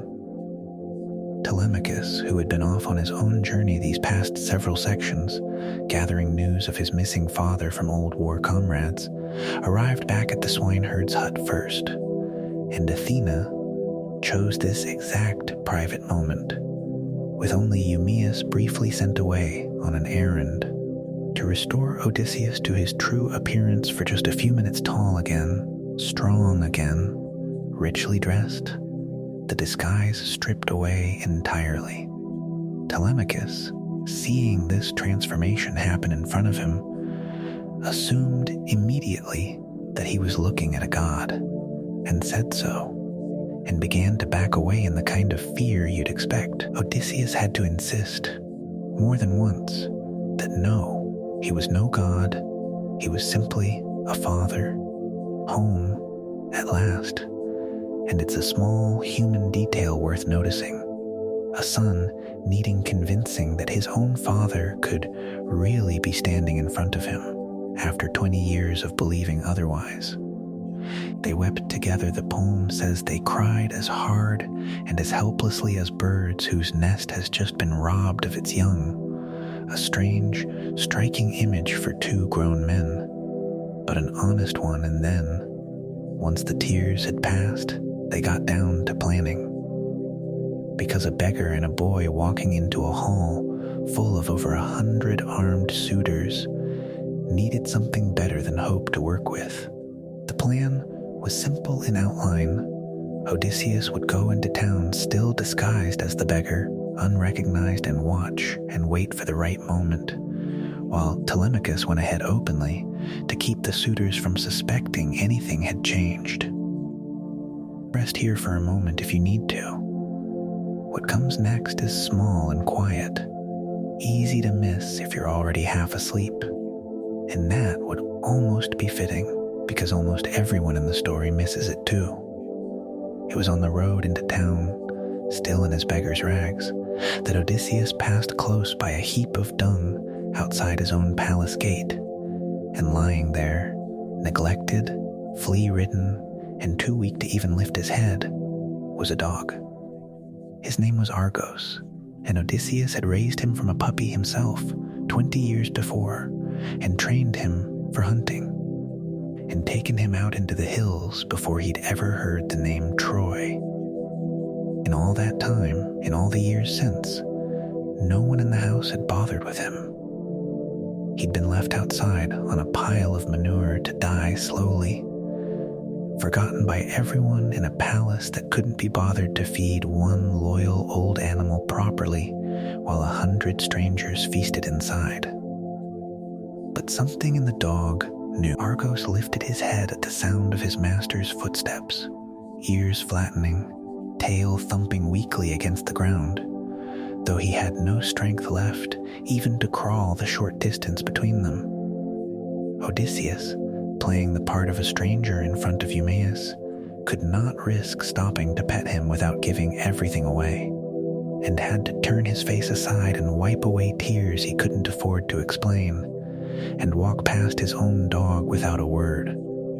Argos died right there, the poem tells us, in that same moment, as though recognizing his master one final time was the only thing keeping him alive at all, and having done it, he could finally let go. Of everyone and everything Odysseus is reunited with across this entire homecoming, Argos is the only one who knows him instantly, with no disguise able to fool him, no 20 years able to dull the recognition, and the only one who dies from the reunion rather than living to enjoy it. It is, deliberately, one of the smallest moments in the whole poem, and one of the ones people remember longest. Not a monster, not a god, not a battle. Just a dog on a dung heap, still waiting. Odysseus walked on into the town, toward the house where the real danger was waiting for him, a hall full of men who had eaten his food, courted his wife, and threatened his son for years, none of whom had the faintest idea that the beggar about to walk through their door was the king they'd all quietly decided was never coming home. Let your eyes close again now. The next stretch is loud and crowded, but you don't have to carry any of the noise with you. Just let it play out somewhere at the edge of sleep, while the man who has survived everything else walks, at last, back into his own front hall. The hall he walked into was not the quiet, well-run household he'd left 20 years before. It was loud, crowded, and thick with the smell of roasting meat that wasn't the suitors to roast. Over 100 men sprawled across benches that lined every wall, drinking his wine, laughing at his expense without knowing it, while serving girls who had once answered only to his own family, moved among them refilling cups that never seemed to empty. Odysseus, still disguised as a broken-down old beggar, was let in mostly because Telemachus, following the plan, quietly insisted on it, over the objections of a household that had grown used to treating strangers however it pleased. Before we go further into that hall, it's worth understanding exactly what these men were doing wrong, in the specific terms this story's original audience would have understood immediately. Bronze Age Greek society, the world this poem was composed to describe, ran on a code of conduct called xenia, usually translated simply as hospitality, though that undersells it badly. Xenia was closer to a sacred contract between host and guest, believed to be personally overseen by Zeus himself in his role as protector of strangers, and it worked in both directions. A host was obligated to feed, shelter, and honor any traveler who appeared at his door. No questions asked, and the guest in turn was obligated not to overstay his welcome, not to insult his host, and absolutely not to help himself to anything that hadn't been freely offered. This wasn't simply good manners. In a world with no hotels, no currency you could reliably use 2 towns over, and roads that could turn dangerous fast, Xenia was the entire system that let anyone travel at all and expect to survive it. Break it badly enough, and you weren't just being rude, you were attacking the one social structure holding a scattered, harbor-based civilization together, which is precisely what the suitors had been doing for years. Not guests observing a host's generosity, but occupiers, uninvited, refusing to leave, consuming a household's entire wealth by force of numbers, while its actual master was presumed dead, and its lady was left with no clean way to make them stop. Rest into this next stretch. It's crowded and tense on the surface, but nothing in it needs your full attention. Let the voice carry the details while your mind drifts. Odysseus made his way around the hall as beggars did, asking for scraps from each man in turn, testing them one by one, seeing exactly which of these 100-odd suitors had any decency left in them at all. Most gave grudgingly or not at all. One in particular, a suitor named Antinous, mocked him openly and finally threw a stool at his back hard enough to stagger him, an act of casual cruelty toward a guest under his own roof that the poem lingers on specifically because it violates Xenia in the most naked way possible, not simply unkind, but a genuine offense against the god who was supposed to be watching. It was around this point that Iris arrived the town's actual beggar, a local fixture the suitors kept around as something between a mascot and a joke, and who took immediate offense at a rival beggar showing up on what he considered his patch. The suitors, delighted at the prospect of free entertainment, egged the two of them into a fistfight right there in the hall, promising the winner first pick of the sausages roasting on the fire and a permanent place at their table, the loser to be thrown out for good. It should have been no contest at all. Iris was younger and by every outward appearance bigger, but Odysseus, when Athena briefly let his true strength show through the disguise as he stripped for the fight, revealed a build that made even the suitors go quiet, powerful shoulders, a solid chest, legs like a man half his apparent age, and Iris, seeing what he'd actually challenged, tried visibly to back out before it even started. The suitors wouldn't let him.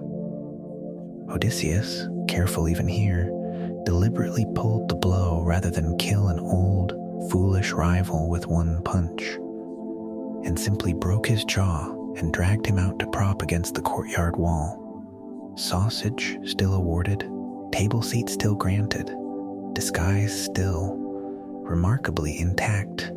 It was here, in the middle of this loud, cruel, occupied hall, that Penelope finally came down from her upstairs rooms to see the stranger everyone was suddenly talking about the first and only time in this entire second half of the story that husband and wife are actually in the same room together, though neither one knows it yet.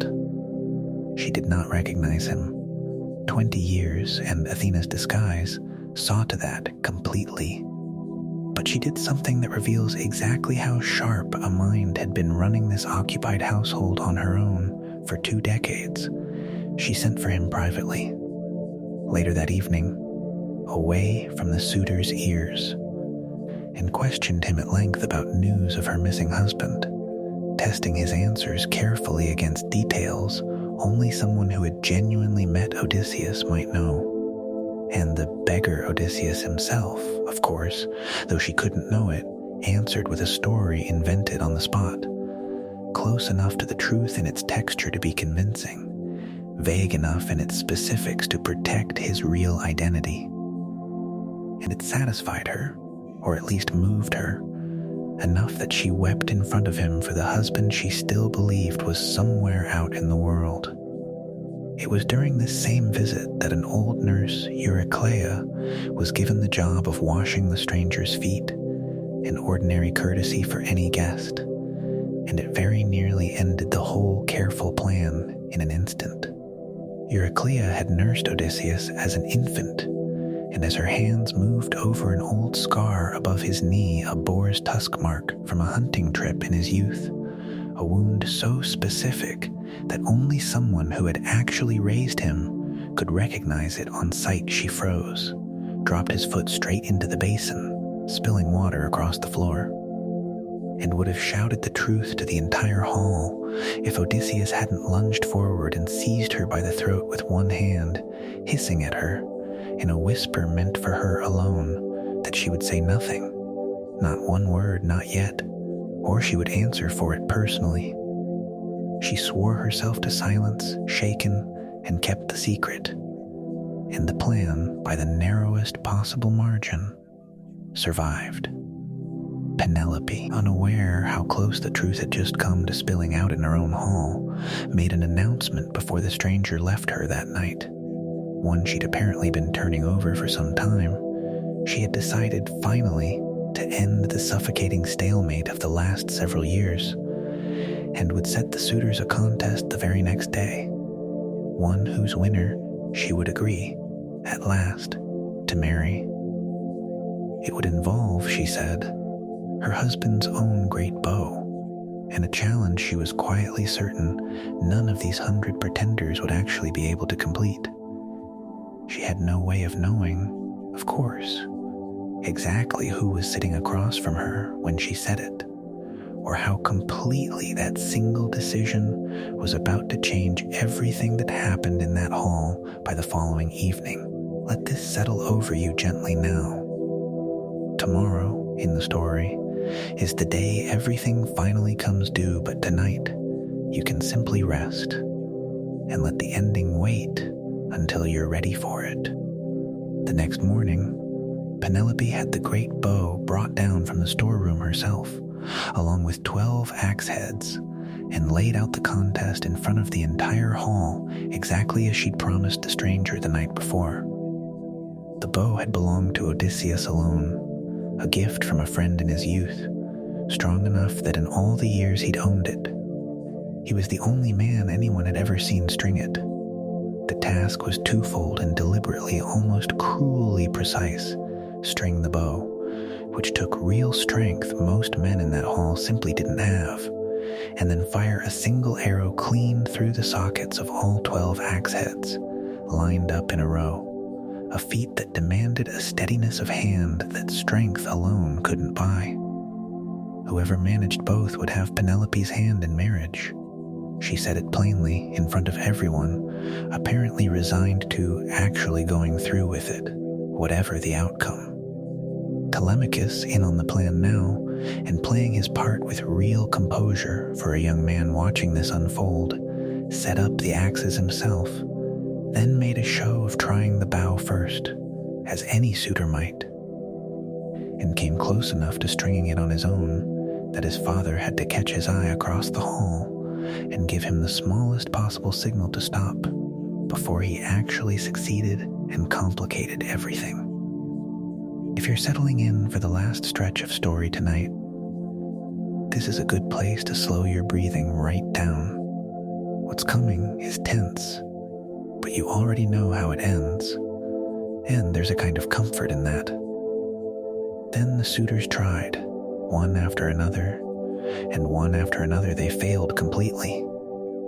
The poem takes its time here, almost gleefully, listing the specific ways each man's effort came apart: hands too weak, grips slipping, the wood barely bending before springing back. One suitor, after warming the bow over a fire in hopes the wood might flex more easily, an attempt that accomplished nothing except making him look more foolish than the others. Antinous, the same suitor who had thrown a stool at the disguised beggar the night before, finally called a halt to the attempts partway through, suggesting they save the rest for the following day. After a feast and a proper sacrifice, hoping the god of the day might loosen the wood where their own arms had failed.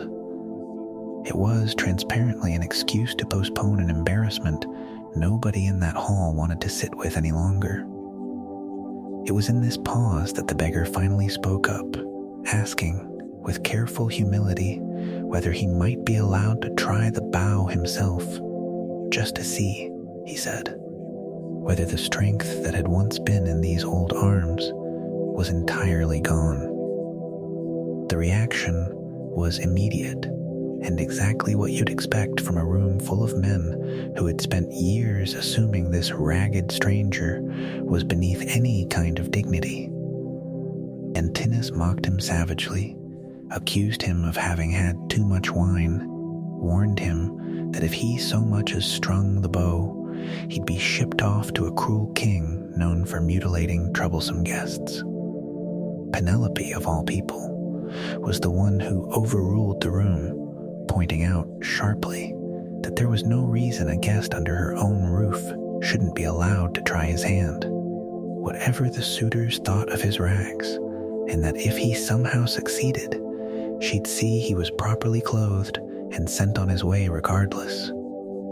Telemachus, seizing the moment before his mother could linger in the hall and complicate things further, sent her upstairs on the pretense that the bow was men's business, and she went, understanding, we're told, more than she let on, and cried herself quietly to sleep, still with no idea that the beggar in the hall below was the very man she was weeping for.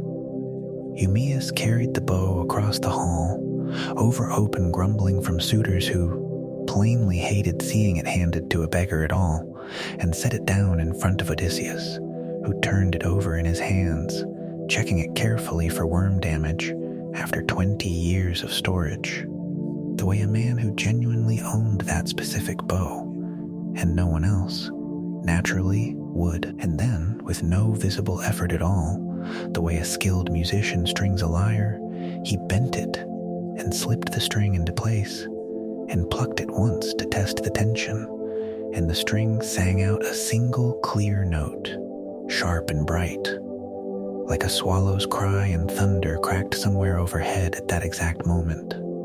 A sign, the poem tells us, that even Zeus himself was marking this instant as significant. Without another word, without ceremony, he took up an arrow, sighted down the line of 12 axe heads, and fired, and it passed clean through every socket, start to finish, a shot no other man in that hall had come remotely close to attempting.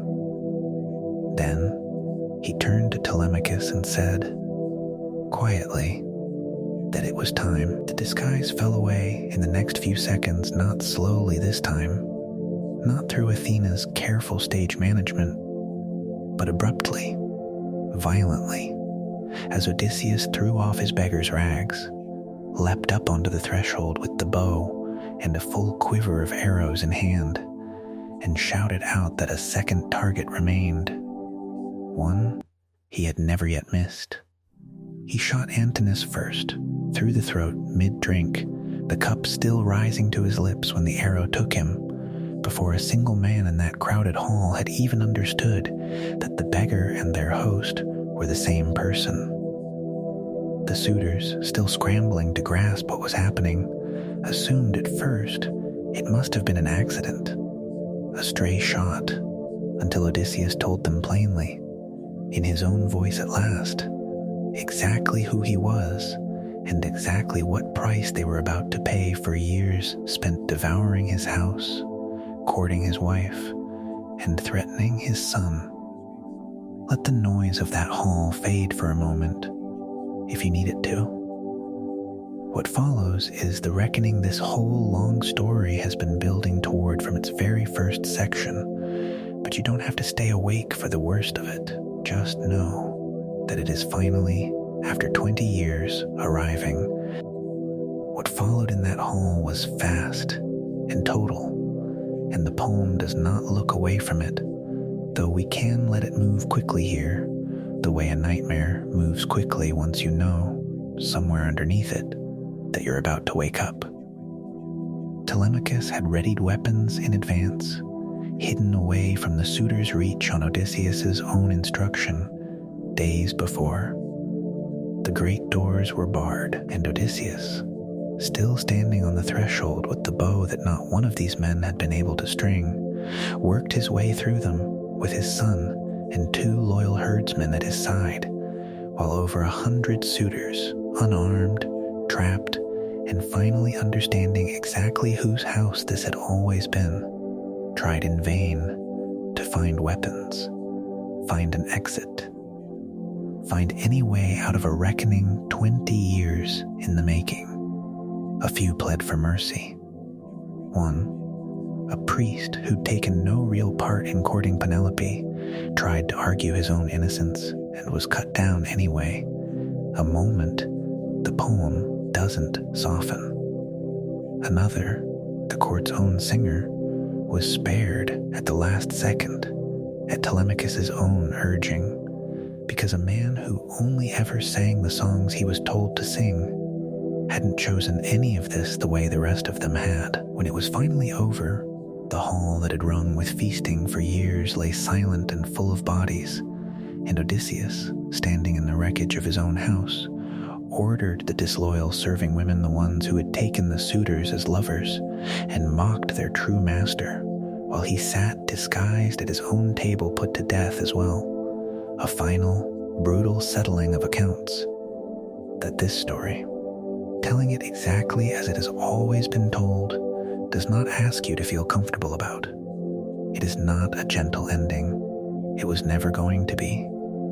Let the noise of that hall fade now completely. What's left from here to the very end is quiet.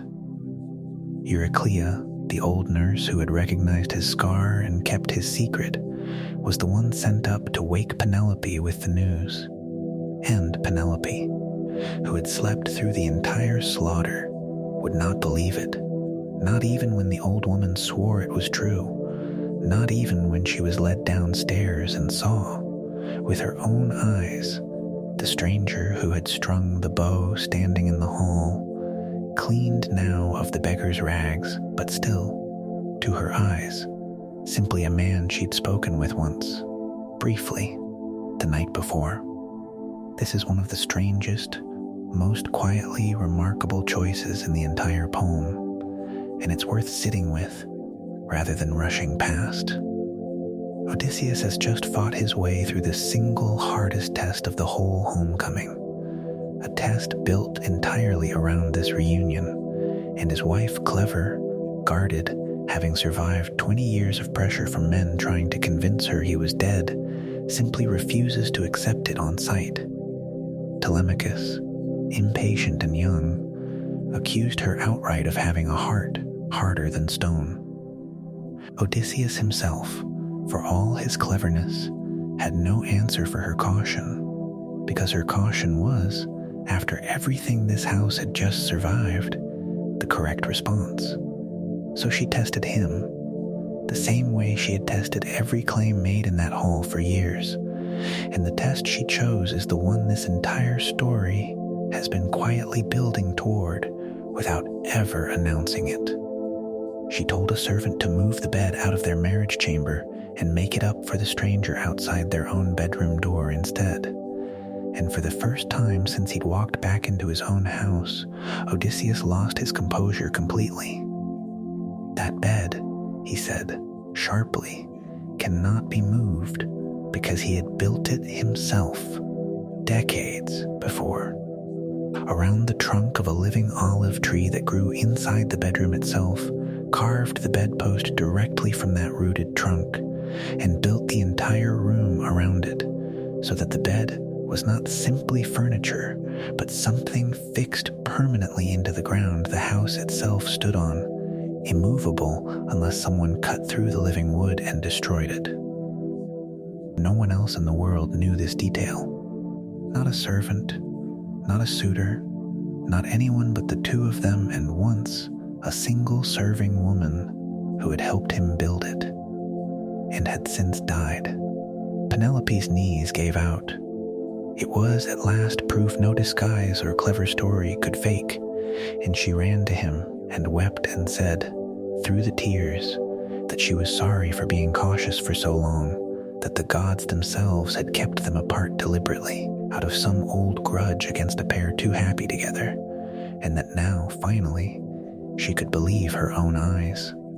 And here, at the very end, the two great through lines of this entire poem finally meet each other: the ache of Nostos, homecoming, which drove every single choice across 20 years of monsters and gods and grief, and the specific kind of endurance that got him there. The same patient, unglamorous restraint that let him sit disguised at his own table and bear an insult without answering it. He is home, finally, not because he was the strongest man at Troy, but because he was the one who could outlast everyone and everything standing between him and this exact bed. They talked through the night that followed, each telling the other everything that had happened across 20 years apart, and it is one of the only genuinely peaceful stretches this whole story ever gives either one of them. Rest deeply here if you're still with me. What's left is soft an old man in an orchard, and an ending that reaches, gently, thousands of years past its own last page.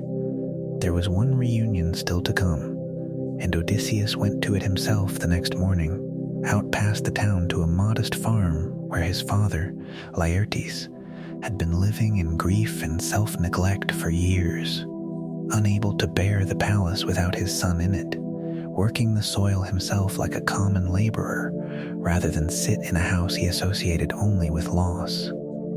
Odysseus found him there, bent over a young tree, dressed in rags nearly as rough as the beggar's disguise had been, and tested him gently first with a false story, the same instinct for caution that had served him everywhere else in this voyage, before finally, seeing his father's genuine grief at the tale of a son supposedly lost, simply told him the truth outright and offered one last piece of proof: the exact rows of fruit trees his father had once given him to tend as a boy, counted out from memory, a small domestic detail that convinced Laertes faster than any scar or any bow ever could. There was a final threat still to settle the suitors' families, furious at the deaths of 100 sons and brothers, marched on the farm, intending to avenge them, and for one last tense moment it looked as though this homecoming might end in exactly the kind of endless cycle of vengeance that has ended so many other stories from this same war.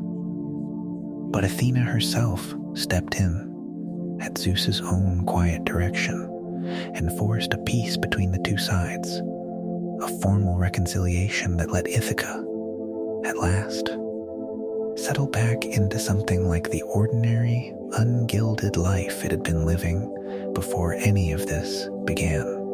And that, more or less, is where this story ends, not with a monument, not with a triumphant final battle, but with an old farmer, his aging wife, and their grown son, quietly rebuilding an ordinary household after 20 years, in a house on a small, stony island that was never going to impress anyone on a map. It's worth sitting for just a moment before we close with how strange it is that any of this survived at all. This poem was composed as best anyone can reconstruct it, roughly 3,000 years ago, sung aloud from memory long before it was ever written down, passed singer to singer across generations who had no idea it would still be told this far into the future. And yet here it still is, in your ears, tonight, doing something that very few things made 3,000 years ago can still do. It still works. The ache of wanting to go home hasn't changed. The particular exhaustion of a long-delayed return hasn't changed. Somewhere in the very word we use for that feeling nostalgia, the pain of return in this story is still quietly humming underneath, 3,000 years after a blind singer supposedly composed it, on an island not very different from the one it was written about. If tonight's story kept you company, a like helps this channel more than you'd probably guess. And if you're new here, subscribing costs nothing, and it means these evenings keep coming, one long story at a time. Let your body sink the rest of the way into the mattress now. The story is finished, the house is quiet again, the wandering is over. Nothing more is asked of you tonight, except to rest. Sleep well.